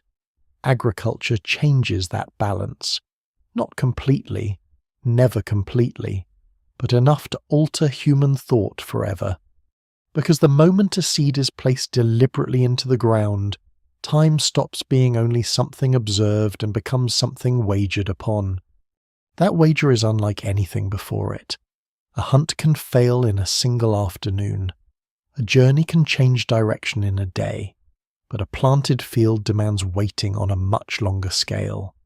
The action happens now, while the result belongs to a season not yet arrived. Between the two lies vulnerability. Rain may come or not come. Frost may strike late. Flood may drown the shoots. Insects may ruin the crop. Seeds may fail. Soil may weaken. The person who plants has entered into a contract with time, and time offers no guarantees. This is one of the deepest transformations in human history because it changes how the future is imagined. In a foraging world, anticipation matters intensely, but much of subsistence still depends on mobility and opportunistic adjustment. In an agricultural world, labour is committed forward. Land is invested with expectation. Months of work may depend on events that cannot be rushed. What survives in the archaeological records suggests that this shift happened gradually in different regions and through different mixtures of cultivation, gathering, tending, and domestication. There is no single moment when humanity suddenly becomes agricultural. Scholars still debate the exact pathways, and the evidence remains incomplete in many places. But the broad pattern is clear enough. Once people begin sowing, storing, and returning to the same plots, time itself takes on a new pressure. A field teaches sequence with ruthless clarity. First the ground must be cleared, then broken, then planted, then guarded, then watched, then harvested, then stored, then preserved against rot, theft, pests, and hunger. One missed interval can undo the rest. To plant too early risks cold. To plant too late risks drought or poor maturation. To harvest too slowly invites loss. A cultivated landscape demands timing not as general wisdom, but as disciplined procedure. This does not mean agricultural people instantly understand time better than foragers. That would be far too simple. Many hunter-gatherer societies possess astonishingly sophisticated environmental timing, but agriculture concentrates temporal dependence in a new way. It binds large parts of survival to delayed return. Food is no longer only found. It is awaited from one's own prior action. That is psychologically revolutionary. A lesser known but crucial detail is how much agriculture depends not just on seasons, but on trust in intervals. Seeds disappear beneath the soil. For a time, nothing visible justifies the labour already spent. The field can look bare, uncertain, almost absurd. Yet people must continue to protect it, weed it, and plan around a yield not yet in hand. This creates a new relationship to invisible time. One must act for outcomes that exist only as expectation. In that sense, agriculture trains human beings to live inside deferred reward on a scale earlier life ways rarely required in such concentrated form. Storage deepens the effect. Once grain, legumes, dried foods, or other preserved resources are held through seasons, time no longer moves only toward the next harvest. It also moves away from the previous one. Every meal can be understood as using up the past while hoping for the future. Granaries and storage pits become physical embodiments of duration. They contain not just food, but survival stretched across months. A full storehouse calms fear because it shortens the distance to the next return. An emptying one makes time feel dangerous. This may be where measured anticipation becomes inseparable from anxiety. In earlier life ways, danger is immediate and often visible. In agricultural life, danger may be delayed, cumulative, and hidden inside the calendar of work. A failed harvest does not always kill at once. It casts a shadow forward. Hunger begins in advance, in the knowledge that the stored past may not bridge the interval to the next successful future. Time becomes a gap that must be crossed materially. What survives in early farming settlements from the Fertile Crescent, the Yellow River Basin, Mesoamerica, the Andes, and other centers of domestication shows that agriculture emerges under different ecological conditions, with different crops and social forms. Yet everywhere the same deeper logic appears. Human groups become more tethered to cyclical planning. Sowing and harvest become focal points. Households begin to organize labor by expected seasonal return. Children grow up inside repeated sequences of preparation, planting, guarding, and gathering. The year gains structure not merely from the land's behavior, but from human intervention in it. There is also a profound change in how landscapes are perceived. A river floodplain is no longer just a place of possible abundance. It becomes a timed asset. Rain is no longer only welcome or unwelcome weather. It becomes correctly timed or mistimed relative to crops. Soil is watched for readiness. Water is diverted or retained. Weeds become enemies not because they exist, but because they interfere with human scheduling. The land is drawn into a human timetable even as that timetable remains at the mercy of larger natural cycles. No single explanation fully accounts for why agriculture arises where and when it does, and older theories of simple inevitability have largely given way to more complex understandings involving climate shifts, population pressure, local opportunity, social signaling, risk management, and long experimentation. But whatever the cause is, the consequences for temporal consciousness are enormous. A society that farms cannot avoid becoming increasingly attentive to annual regularity, seasonal discrepancy, and the long-term consequences of present action. Time is no longer merely endured, it is budgeted. This budgeting changes family life, settlement life, and even the meaning of inheritance. A person can now prepare land for descendants, store surplus beyond immediate need, and imagine continuity in more stable geographic terms. The future becomes populated not just by expected rain or returning herds, but by expected children, expected labor, expected succession. A house may stand longer, a field may be worked repeatedly, the dead may lie near the land that still feeds the living. Duration thickens, and with thickness comes obligation.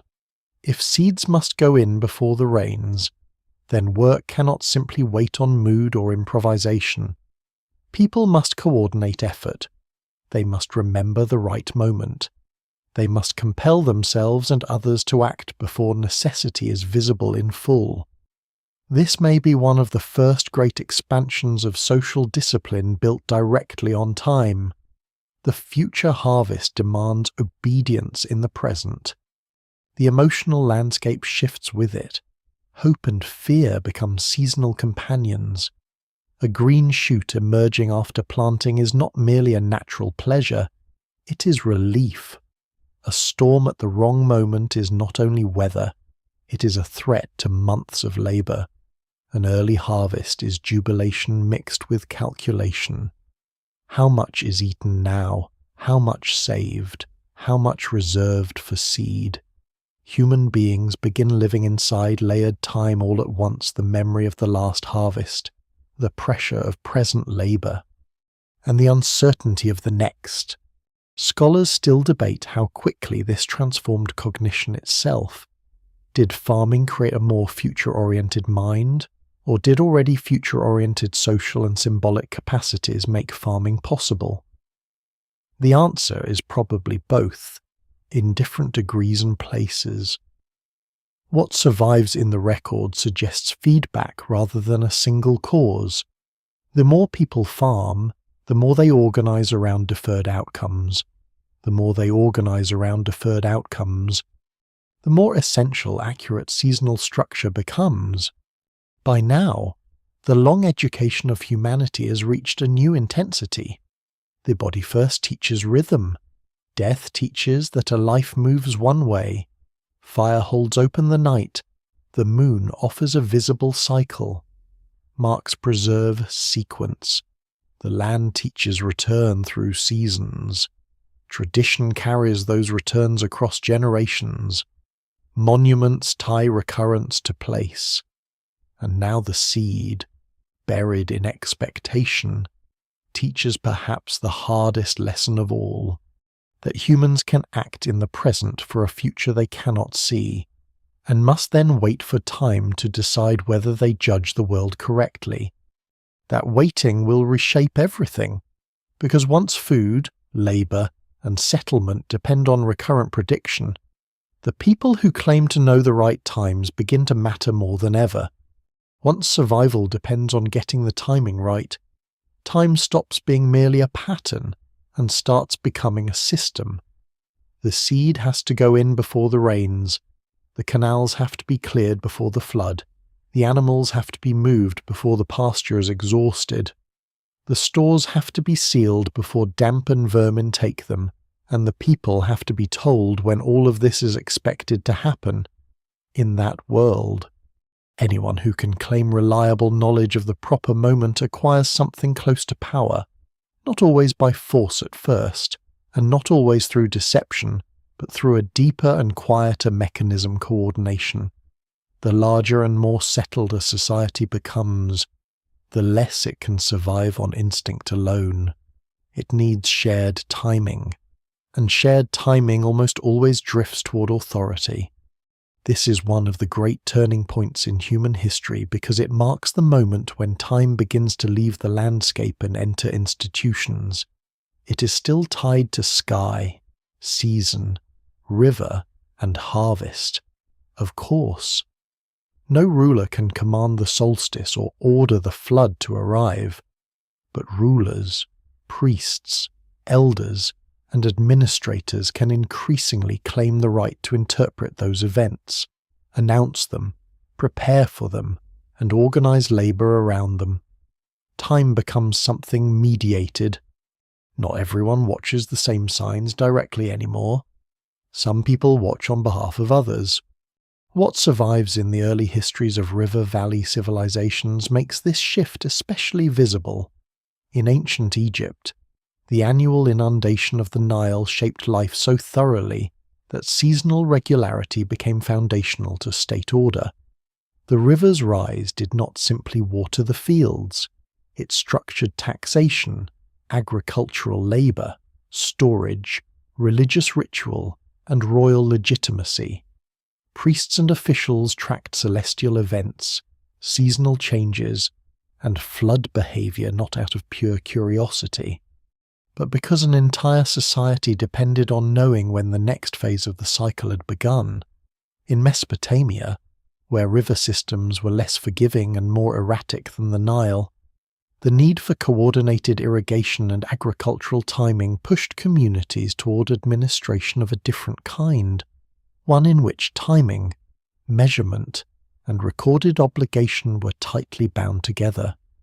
In both cases, time was no longer only experienced, it was governed. That governance did not emerge fully formed. It grew out of older habits watching the moon, reading the seasons, tying communal life to recurring celestial events, but scale changed everything.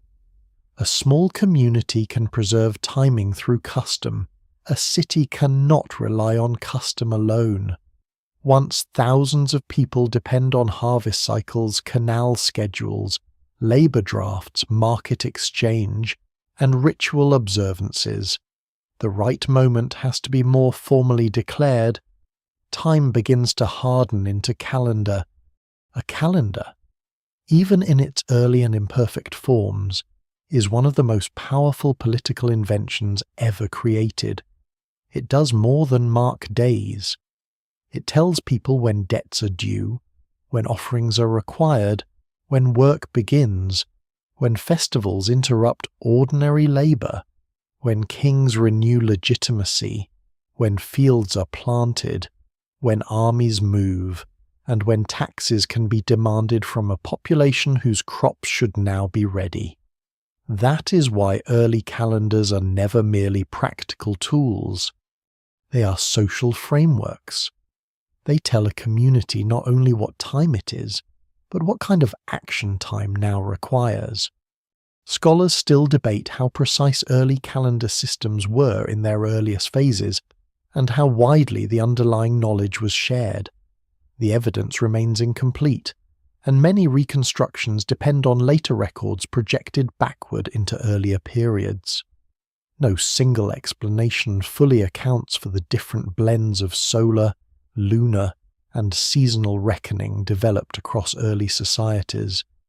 But the overall pattern is unmistakable. As societies become denser, more settled, and more hierarchical, timekeeping becomes more formal, more public, and more closely linked to elite roles. There is a lesser-known tension hidden in this process. Natural cycles do not cooperate perfectly with human administration. Lunar months do not align neatly with solar years. Floods vary, rains fail, intercalation, adjustment, correction, and ritual flexibility become necessary because nature refuses to fit inside a perfectly clean grid. This means that early authorities over time are not simply masters of certainty. They are managers of mismatch. The people who announce the calendar must also handle its drift. They must reconcile the moon with the harvest, the ritual with the weather, the ideal schedule with the stubborn irregularity of the world. This may be one reason priesthoods and specialist observers become so important. Astronomy, ritual, and bureaucracy often overlap in early civilizations because all three deal with prediction, pattern, and legitimacy. A priest who knows when a festival should occur may also be a person who watches the heavens. A scribe who records grain deliveries may also be tied to a system that presumes knowledge of the agricultural year. A ruler who presents himself as guarantor of order often claims, implicitly or explicitly, some relationship to cosmic regularity. The king is not merely a political figure. He stands inside the timetable of the world. In Egypt, this relationship becomes especially striking. The heliacal rising of Sirius, the annual flood, and the broader rhythm of the year all became deeply entangled with royal and religious life. The civil calendar eventually drifted relative to the solar year because it lacked leap year correction. Yet the system remained workable precisely because practical life was always negotiated between ideal reckoning and observed reality. In Mesopotamia, lunar calendars required periodic correction, and the management of months and festivals became part of political order itself. These societies did not invent time from nothing. They inherited ancient patterns and then built administrative worlds on top of them. The human consequences were immense. Once time is official, people can be late in a new sense. They can fail not only nature, but authority. A missed planting is one kind of danger. A missed labour levy, a delayed tax payment, or an absent ritual obligation is another. Time becomes disciplinary. It tells bodies where they should be and when. The old rhythms of the land remain underneath, but now they are joined by schedules backed by custom, belief, and sometimes force. This is also where the year begins to feel more segmented and named, rather than a broad flow from cold to warmth, to harvest to scarcity. Time is divided into recognized units that can be referred to repeatedly. Festivals return on expected dates. Months acquire identities. Administrative periods recur. the social imagination becomes more modular. Life is not only cyclical in a vague sense, it is partitioned. A partitioned year changes memory as well. Events can now be placed more precisely within a shared framework. A flood came in this regnal year, in this season, in this named month. A temple was founded at a particular point in the sequence. A treaty, tax, or battle can be tied to official time. This is a tremendous expansion of chronological depth. Communities no longer remember only that something happened after an elder died, or when the river last rose high. They can increasingly place it within a formalized cycle recognized by people far beyond a single household or village. One of the most revealing details in early time systems is how closely they often blend sacred meaning with ordinary survival. A festival may honor a god, but it also marks a crucial agricultural threshold. A ritual cleansing may coincide with flood renewal. A royal ceremony may reinforce the same order on which irrigation and storage depend. To modern eyes, these can look like separate domains awkwardly fused together. In reality, they are part of one older logic: cosmic order, social order, and seasonal order all seem inseparable because each appears to guarantee the others. If the rituals are right, the world remains stable. If the ruler is legitimate, the fields should prosper. If the heavens are read correctly, society can remain in step with the larger pattern. Of course, reality often failed to cooperate. Crops failed under pious kings, floods disappointed despite ritual exactness. Wars disrupted planting, empires rose and collapsed despite elaborate calendars and learned priesthoods. The evidence shows repeatedly that no calendar could abolish uncertainty. Yet that did not weaken the authority of time systems.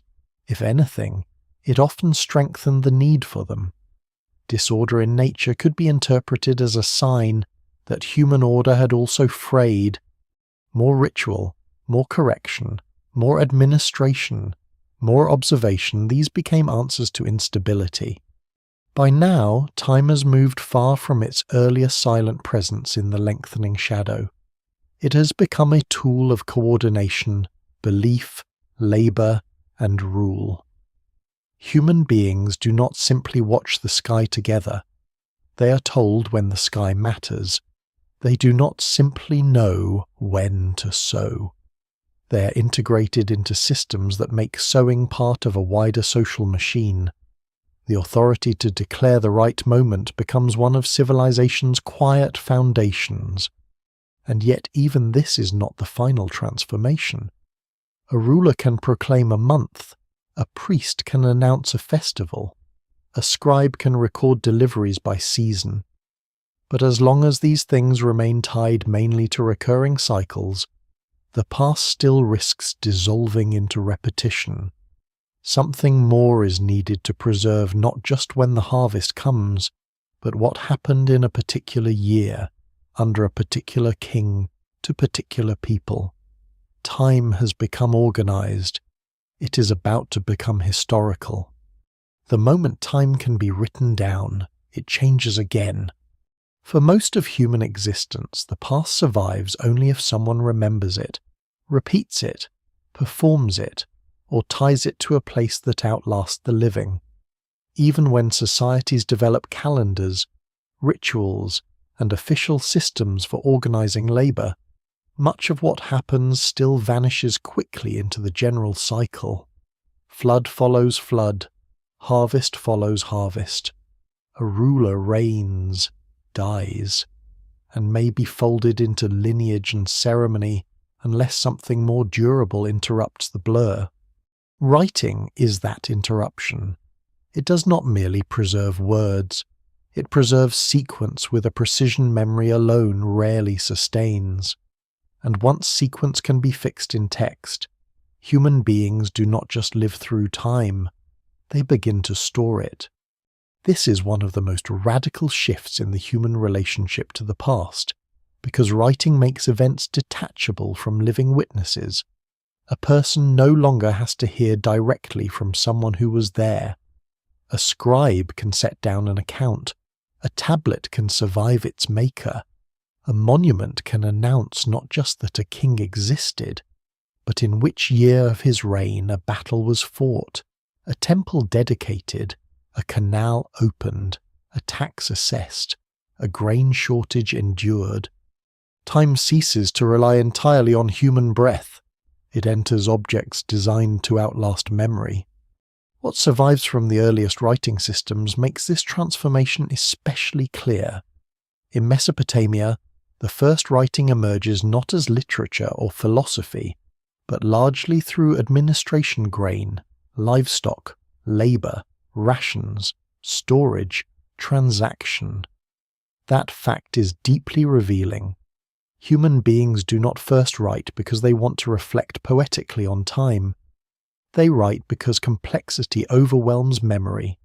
Surplus must be tracked. Workers must be counted. Deliveries must be matched to obligations. Time is implicit in all of it. This grain was received now. That labour is owed later. These goods belong to this accounting period. Writing grows from the need to bind sequence to responsibility. In Egypt, too, writing becomes inseparable from kingship, ritual, taxation, and continuity across reigns. In early China, inscriptions on oracle bones connect power, divination, record, and calendrical order. In Mesoamerica, later script traditions tie dynasties, ceremonies, astronomy, and historical sequence together in ways of extraordinary sophistication. The details differ across civilizations, and scholars still debate the precise pathways by which writing and chronology deepen each other in different regions. The evidence remains incomplete in some areas and extraordinarily rich in others, but the broader pattern is unmistakable. Once writing exists, the past thickens. A written record does something that oral tradition and monumental alignment can only do imperfectly. It distinguishes one occurrence from the next even when both belong to the same recurring system. This flood was larger than the last. This harvest failed in the third year. This ruler reigned for so many years. This treaty came after that war. Repetition remains. But variation inside repetition becomes easier to preserve. History, in the strict sense, begins when humans can retain not only cycles but differences within cycles. That is why the birth of historical consciousness is stranger than it first seems.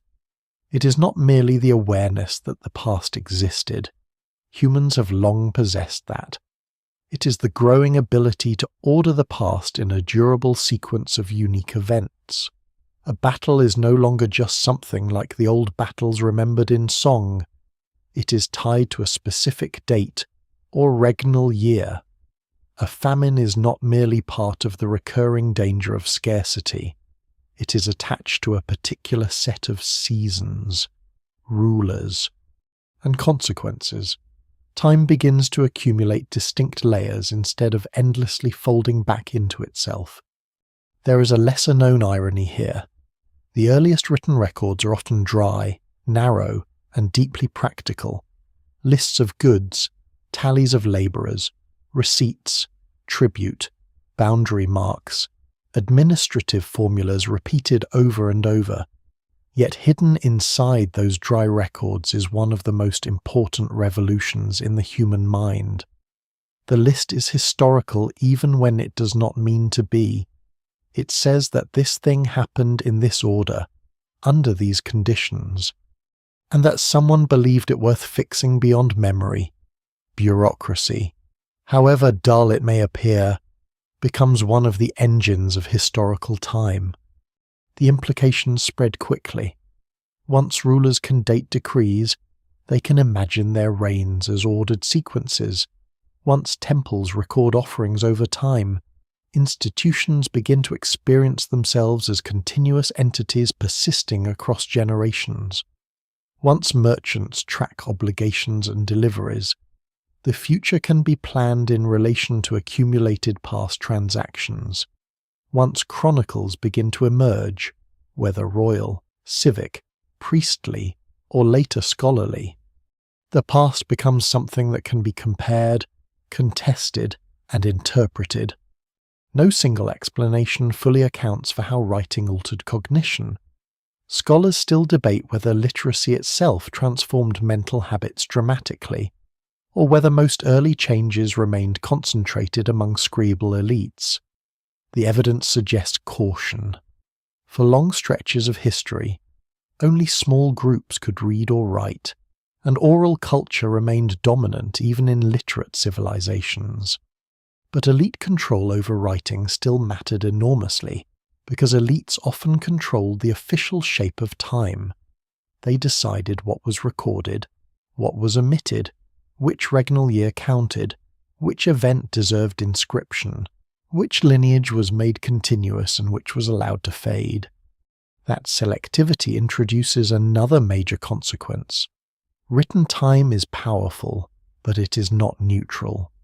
The first histories are often instruments of legitimacy. Kings are shown as rightful. Dynasty appear orderly even when succession was violent. Victories are emphasized. Defeats minimized, rivals erased, dates chosen to support the appearance of cosmic favor or political continuity. Writing does not simply preserve time, it edits it. The record thickens, but it also narrows. Even so, the very existence of a written chronology opens a new kind of thought. If one tablet says one thing and another differs, contradiction becomes visible. If an inscription preserves an eclipse, a rain, or a treaty, later people can compare accounts. If archives survive, the past becomes something that can be searched.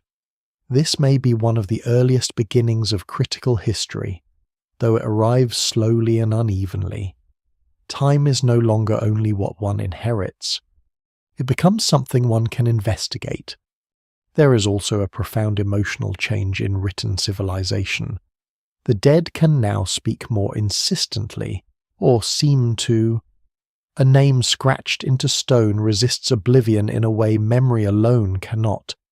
A king's boasting inscription, a funerary formula, a prayer, a legal code, a personal letter, a merchant's complaint, all of these preserve fragments of lives that would otherwise have vanished almost entirely. Writing gives the illusion, and sometimes the reality, of contact across absence. The person is gone, but the mark remains intelligible. Time no longer silences everyone equally. This may be why so many literate societies become fascinated not only with recording the present, but with arranging the past into meaningful order. Genealogies lengthen, dynasties are counted, origin stories are synchronized with reigns, temples, floods, and omens. Calendars and chronicles begin to interlock. Human events are placed against celestial events, rituals, and royal succession. The world starts to look narratable in a new way, not just repetitive, not just cyclical, but sequential. That does not mean older cyclical understandings disappear. On the contrary, ancient civilizations often hold both at once. The year still turns, the festivals still return, the flood still matters, the sun still reaches its appointed point. But now, inside those recurring patterns, particular years carry unique burdens. This year the army marched north. This year the river failed. This year the king died. This year the temple burned. Time becomes both circular and cumulative. That dual structure is one of the foundations of civilization. It allows societies to preserve order through recurrence while also remembering change through record. Without the first, life becomes unstable. Without the second, experience dissolves into endless repetition. Writing holds both together. It lets a people say, in effect, the harvest always comes in its season. But this harvest was different. The ruler always renews order, but this ruler was not like the last. The gods may be eternal, but human affairs leave traces that accumulate. By now, the transformation is immense. The first humans sensed rhythm in shadow and hunger. They learned finality through death, extension through fire, visible sequence through the moon, external memory through marks, seasonal intelligence through the land, continuity through tradition, communal recurrence through monuments, and obligation through agriculture and calendar. Now, at last, they begin fixing unique passage into writing. The world no longer merely returns, it leaves a dated trail.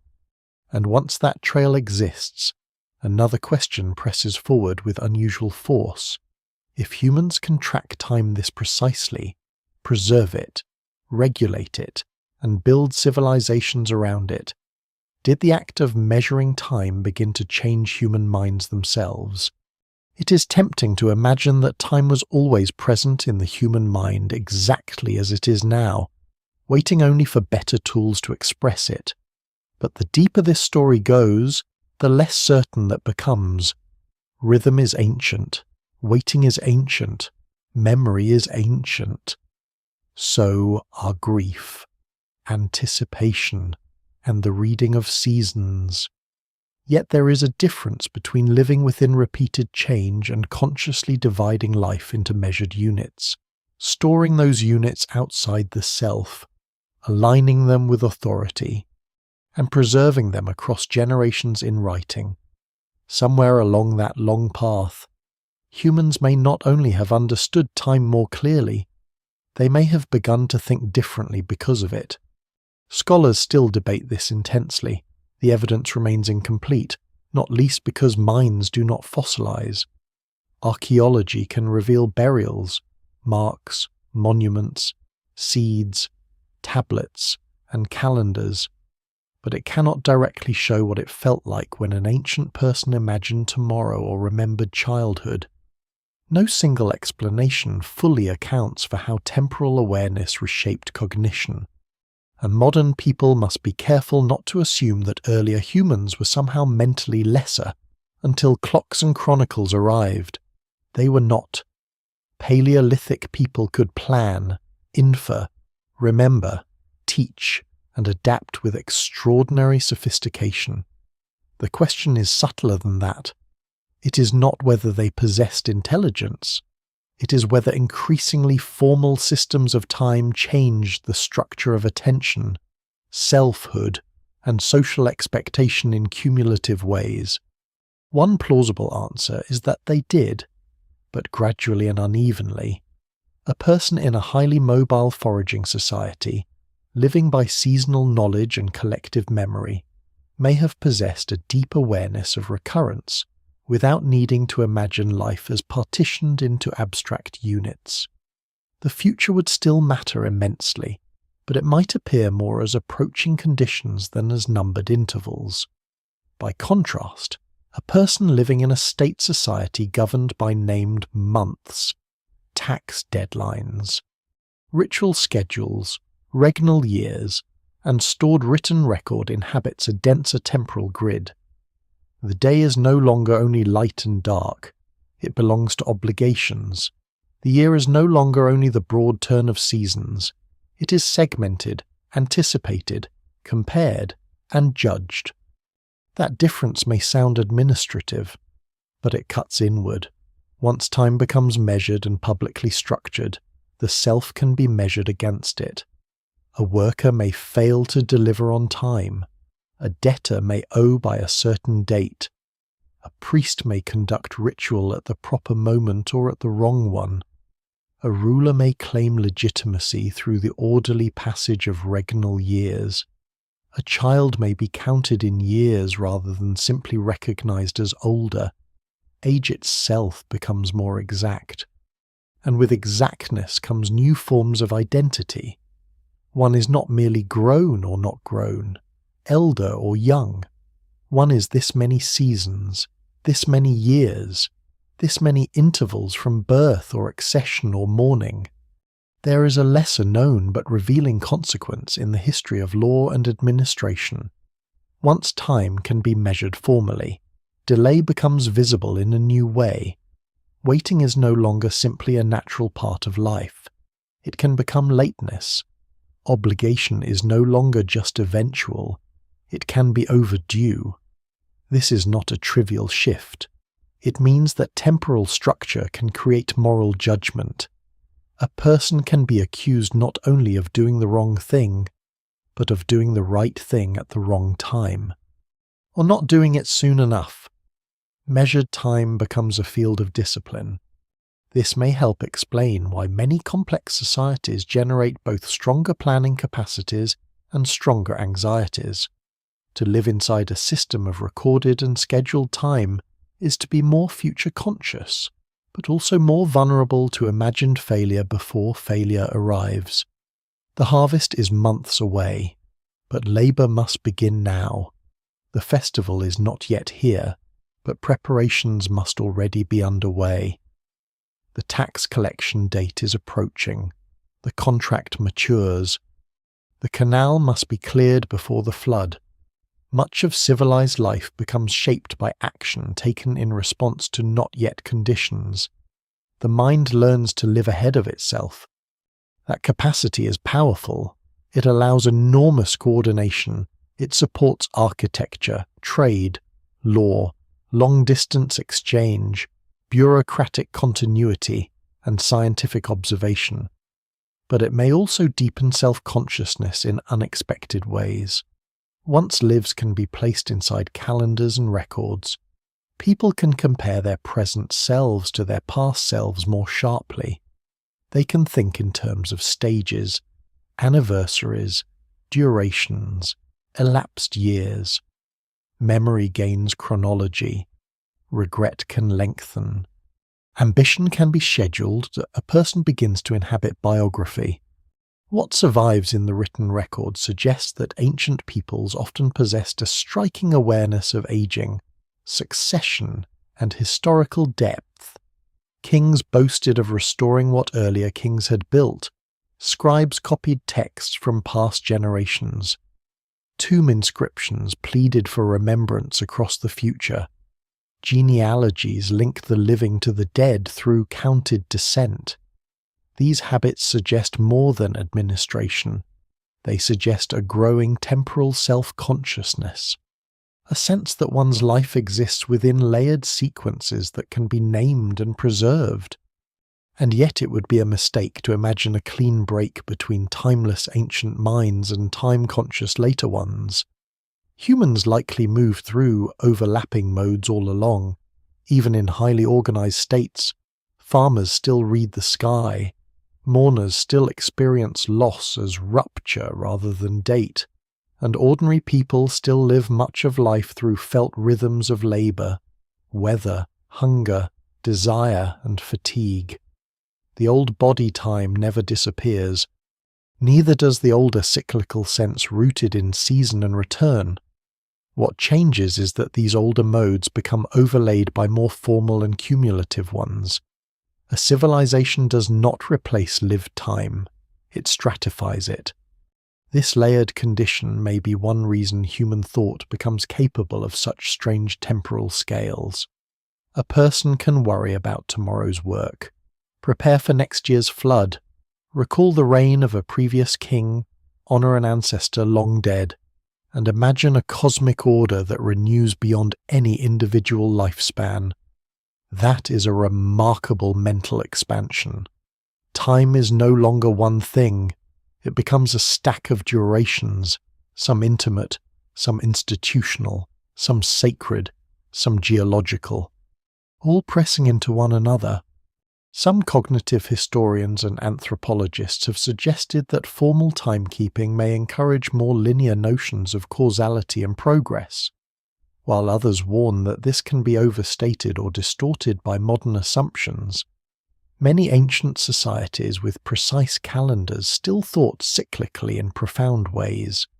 Many non-literate societies possessed sophisticated historical consciousness without written chronology.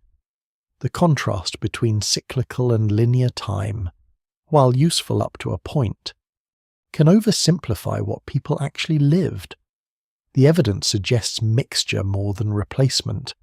Even so, the cumulative weight of measured time seems to have made certain kinds of abstraction easier, scheduling large labour forces, tracking long debts, preserving multi-generational chronologies, comparing eras, and imagining history as something more than recurring fortune. There is also the deeper question of mortality. Once time is measured more explicitly, death itself changes shape in the mind. It is no longer only the visible stillness of a body or the ache of absence at the hearth. It can become the end of a counted life, the interruption of a reign, the closure of an era, the completion or failure of a promised duration. That may intensify human anxiety, but it also sharpens legacy.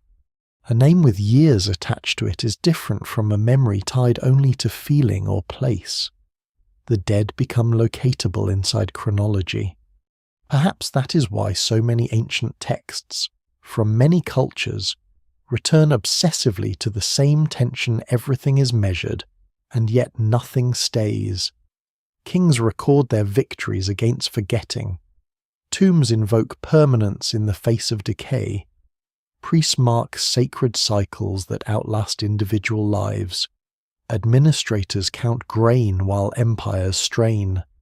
Even as humans become more precise about time, time itself becomes more visible as a force that erodes all precision eventually.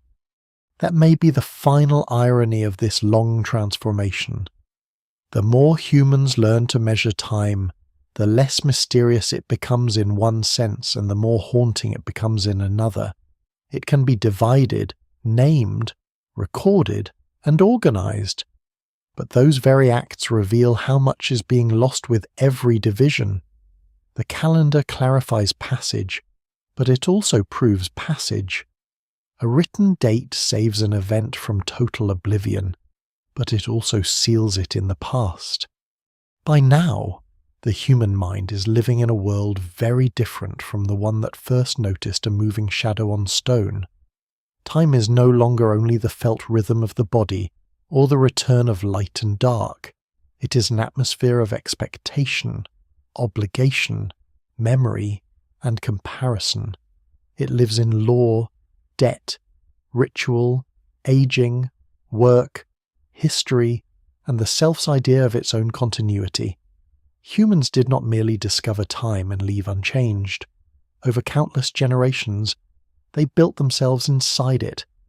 And that construction came at a cost, because once time becomes measured, inherited, and institutional, it can nourish civilizations, but it can also begin to bind them. The first cost is subtle enough to feel natural. A season arrives, work begins, and no one questions why.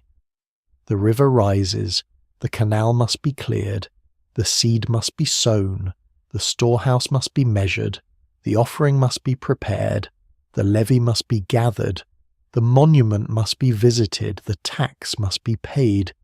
What once began as a hard-won understanding of the world's rhythms now settles into obligation. The pattern that helped humans survive becomes, over time, a structure that tells them when to labour, when to stop, when to kneel, when to move, when to wait, and when they have failed. This is the quieter side of time's mastery over civilization. It is easy to admire calendars, monuments, records, and astronomical precision as achievements of intelligence, and they are. But every system that organizes time also organizes people. A measured year is never just a neutral description of passage.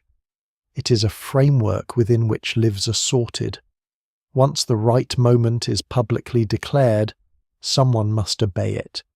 Once harvest schedules, debt cycles, labour drafts, court terms, Tax seasons, ritual dates, and military campaigns are aligned to a common temporal order. Society gains efficiency at the price of freedom from timing. Human beings begin to live not only in time, but under it. What survives in the records of ancient and pre-modern states shows this with unusual clarity. Agricultural calendars impose labour sequences that cannot easily be ignored. Irrigation systems require maintenance at fixed intervals. Taxation depends on predictable collection seasons. Corvée labour pulls households away from their own work according to state schedules. Religious life marks feast days, fasting days, purification days, days of mourning, days when certain acts are permitted and others forbidden. None of this is merely abstract. It reaches into the body. It determines when a person rises, travels, plants, carries, builds, abstains, and rests. Scholars still debate how oppressive these systems felt in different societies and periods, because lived experience varied enormously. Some ritual calendars created shared meaning and communal relief as much as burden. Some seasonal labour patterns grew out of practical necessity rather than elite control. Village custom could soften the harsher edges of state timing. The evidence remains incomplete, especially for ordinary lives that leave only faint traces. But no single explanation can erase the broader pattern. The more tightly time is measured and administered, the more easily it becomes a tool of hierarchy. That hierarchy can be surprisingly literal. Elites often control more of other people's time than their own. A ruler may command labour for a monument built over years. Temple authorities may require offerings on a fixed schedule. Officials may determine when taxes are due regardless of a household's private strain. Merchants and creditors may profit from delayed payment turning into debt. Even military life depends on time as discipline marches begin at set moments. Campaigns align with seasons, garrisons rotate, signals divide the day. A coordinated society is, in part, a timed society. There is a lesser-known but important consequence here: time becomes unequal. Not everyone possesses it in the same way. A landowner can store grain and survive a missed season better than a labourer living close to hunger. A palace scribe experiences the year through records and accounts, while a field worker experiences it through aching repetition tied to weather and command. A priest who interprets auspicious dates may stand above the crowd that waits for his declaration. Even within the same calendar, different classes inhabit different temporal realities. Some plan, others endure the plan. This inequality deepens when time becomes monetized or bureaucratically convertible. Even in early forms, grain owed by a certain date, labour due during a certain month, service required in a certain regnal year, these all turn human lives into measurable units of scheduled output. Long before modern clocks, civilization is already discovering one of its oldest habits, translating living time into obligation. And still, people do not passively submit to this forever. What survives in the historical record suggests that timing itself often becomes a site of tension and resistance. Debts are delayed, taxes are evaded, festivals become moments of inversion or release. Peasants flee labour drafts. Workers riot over shortages. Prophets and reformers challenge kings by claiming that official order has fallen out of step with divine or natural order. Revolts often break out not only because resources are scarce, but because the schedule of extraction has become intolerable, too much demanded, too often, at the wrong time. This is where time becomes political in the deeper sense. To control the calendar, the work cycle, the fiscal cycle, or the ritual year is to control the tempo of society. That is why transitions of power so often involve reforming calendars, renaming eras, changing festival observance, or resetting debt. A new order proves itself not only by ruling space, but by reorganizing duration. It tells people when the old time ended and the new time began. There is an emotional price as well. Once life is densely partitioned, people begin to experience time less as an open field of recurrence and more as a series of demands. The future is no longer only awaited with hope or fear. It approaches carrying assignments. A person wakes not simply to daylight, but to a task that should already have begun. A missed day matters. A delayed season ripple through obligations. Anxiety becomes scheduled. Anticipation hardens into pressure. This pressure can be seen indirectly in the great literatures and moral traditions of early civilizations. Again and again there are laments about transience, burdens of labor, unjust rulers, the shortness of life, the weight of duty, the weariness of repetitive toil. Even where the language is sacred or poetic, the underlying experience is often temporal. The day returns and the burden returns with it. The year turns and taxes come again. The harvest that promises relief also begins the countdown to the next need. Measured time gives order, but it also makes the human condition feel more exactingly finite. A striking irony lies at the center of all this. Humans built systems of time to survive uncertainty, yet the more successful those systems became, the more they exposed people to another form of uncertainty whether they could keep up. The old hunter feared missing the migration. The later farmer fears missing the sowing window. The later subject fears missing the tax date. The later laborer fears missing the demanded quota. The form changes, but time remains a gate that can close. No single explanation fully accounts for how universal this pressure became, because some societies preserved more cyclical elasticity than others, and many communities maintained older, slower rhythms under the surface of formal systems. Seasonal downtime, ritual suspension, feast periods, and communal customs could soften the relentless forward push. Yet the broad trend remains. Civilization increasingly teaches humans not just that time passes, but that it can be used against them.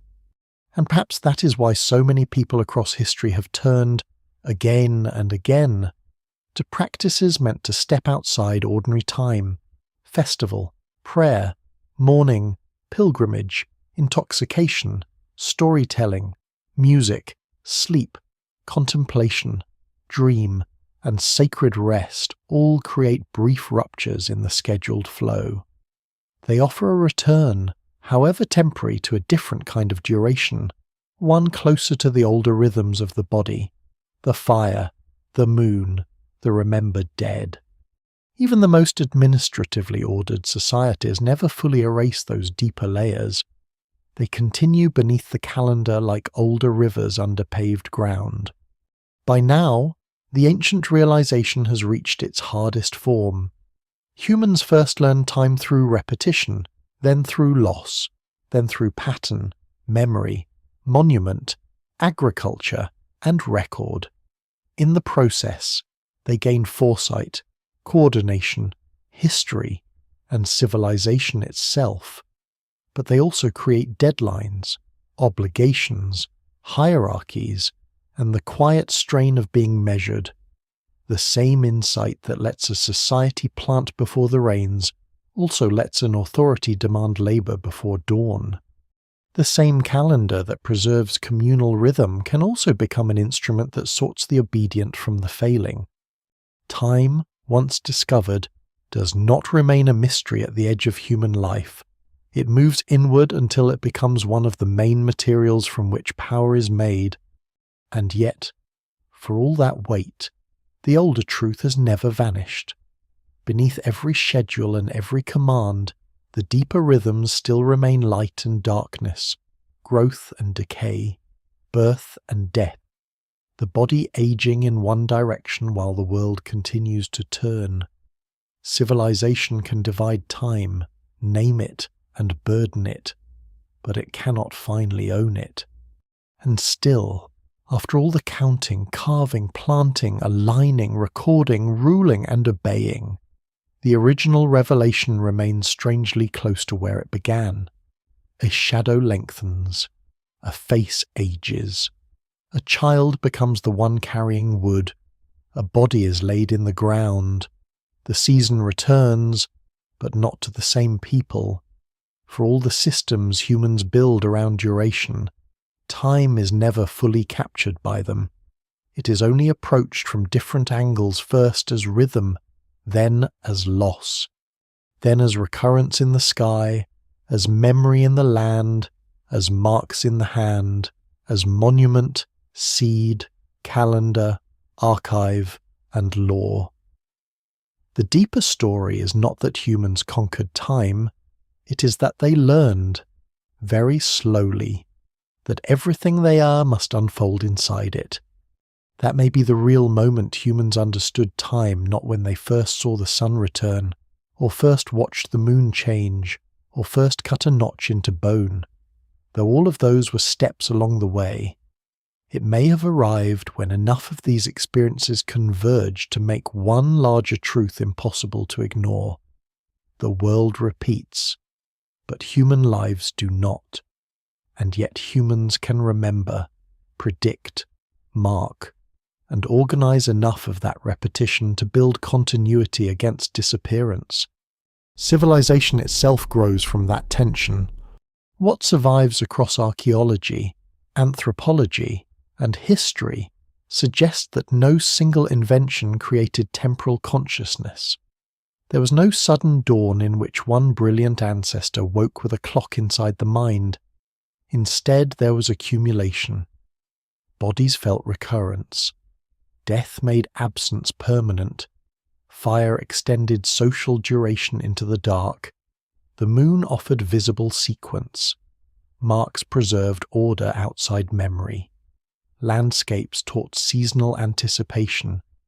Traditions carried timing beyond individual lives. Monuments fixed celestial return in place. Agriculture demanded trust in delayed reward. States turned timing into authority. Writing made the past retrievable. Measured systems reshaped thought and obligation. The evidence remains incomplete in countless details, and scholars still debate the pace and character of many of these transitions. But the broad arc is clear enough. Humans became historical by learning to inhabit both return and irreversibility at once. That dual awareness may explain much about the peculiar depth of human culture. We are creatures of cycles and creatures of endings. We wake by recurring light, eat by recurring need, organize society around recurring seasons, and build ritual around recurring celestial order. But we also know, with a clarity no cycle can comfort entirely, that each life passes only one way. That knowledge leaves traces everywhere. It lies in burial, in ancestry, in naming, in inheritance. In architecture built to outlast its makers. In written records meant to resist oblivion. In calendars that make us aware not only of return but of what has already been spent.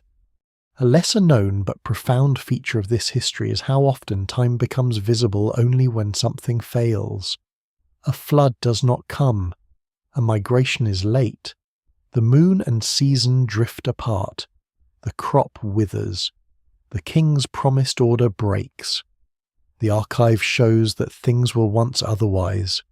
Mismatch reveals structure. In a sense, humans understand time most deeply not just through regularity, but through broken regularity. We realize what we expected only when expectation is denied. Delay, disruption, and loss sharpen the outline of the invisible. That is why the understanding of time is never merely scientific or practical. It is emotional at every stage. To wait is emotional. To grieve is emotional. To hope a planted field will survive is emotional. To revisit a monument as the light enters on the same day it did for one's ancestors is emotional.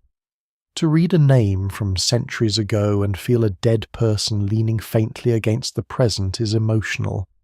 Even the cold mechanisms of taxation and labour schedules work only because they reach into fear, urgency, scarcity, and obligation. Time is not just a structure outside human feeling. It is one of the main ways feeling acquires depth. And perhaps that is the truest legacy of the ancient realization.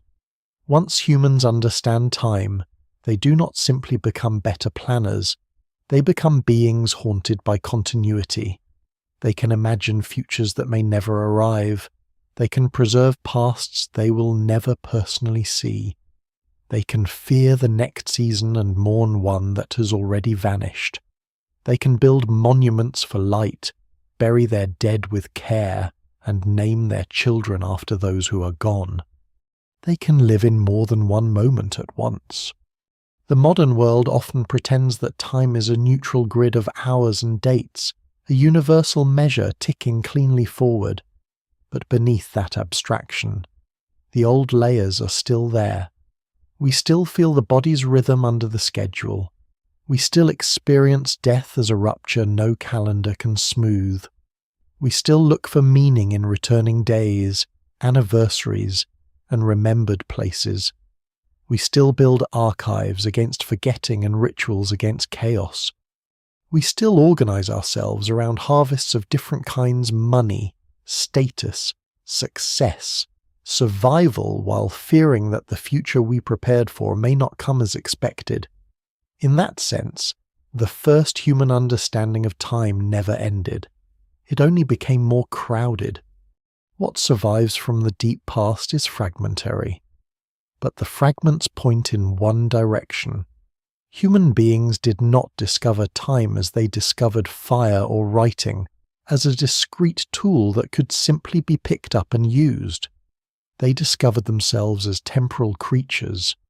They learned, piece by piece, that existence is patterned, that memory can outlast the moment, that the future can be anticipated, that the dead remain absent, that the sky repeats, that the land warns, that signs can preserve sequence, that societies can command the calendar, and that no arrangement of knowledge can finally stop the passage it describes.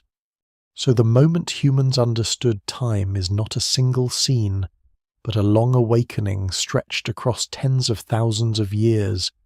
It begins in light and shadow, it deepens in grief, it gathers around fire, it rises with the moon, it travels in marks, settles in tradition, stands in stone, grows in fields, speaks in tablets, and hardens into law. It becomes the invisible architecture of civilization. And through all of that, one image remains: a human being standing in a returning world, realizing that the world will come back, but they will not in the same way, not forever. From that realization comes memory, ritual, agriculture, history, power, longing, legacy, and the endless attempt to hold meaning against disappearance. Time is not simply what passes. It is what makes a human life feel precious because it passes. The light softens at the end of all this. After monuments and tablets, after kings and priests, after flood calendars and burial pits, after the first cut in bone and the first seed pressed into uncertain ground, the story narrows again to something quiet enough to overlook. A person stands in evening light and watches the shadow of a stone move across the earth, somewhere nearby. Perhaps there is a grave no one fresh remembers making. Somewhere overhead, the moon is beginning its old return. Somewhere in the dark, embers wait under ash for a hand to wake them. The world keeps offering its patterns, patient as ever. What changed was never the turning itself. The sun always crossed the sky. Seasons always gathered and broke apart. Water rose and fell long before anyone thought to count the days between. What changed was that humans began to feel the difference between the world's return and their own passing. They began to understand that memory could hold what the body could not, that places could keep traces of the dead, that marks could outlast the hand that made them, that children could inherit warnings from people long gone, and that whole civilizations could rise from the effort to meet the future before it arrived. There is something tender in that, even beneath the weight of labor and obligation. The first clocks were not machines, they were wounds, winters, moons, footprints fading near a riverbank, a field waiting for rain, a chamber waiting for solstice light. Time entered human life not as an abstract puzzle, but as a pressure, a grief, a hope, a discipline, a promise. It made people remember. It made them gather. It made them build. It made them bury with care. It made them tell stories so that what vanished might not vanish completely. And yet nothing built against time ever fully defeats it. Monuments weather, records break, calendars drift, kingdoms collapse, even names carved in stone become unreadable if centuries pass long enough. But that fragility is not the failure of the human response. It is the reason for it. We mark, record, align, and remember because things do not stay. We try to make continuity because we know, however dimly, that our own place in the sequence is brief. So in the end, the ancient understanding of time is not merely the beginning of measurement, it is the beginning of tenderness toward what passes. A fire is watched because it will die. A child is noticed because they will change. A season is welcomed because it will end. A burial is marked because forgetting feels like a second death. The long human story, in that sense, is not only about mastering duration, it is about learning how to live while knowing that everything dear moves through the hands. The last image is simple. Night gathers, the land cools, the sky, as it always has, begins to fill with old light. Somewhere, someone long ago looks up and feels that what is above will return, and what is here below will not remain untouched by it. That knowledge is heavy, but it is also the beginning of meaning, because once humans understand time, they understand that every shelter, every meal, every remembered face, every path across the earth, and every shared hour by the fire exists inside something that will not stop. And perhaps that is why they begin, from the very beginning, to remember.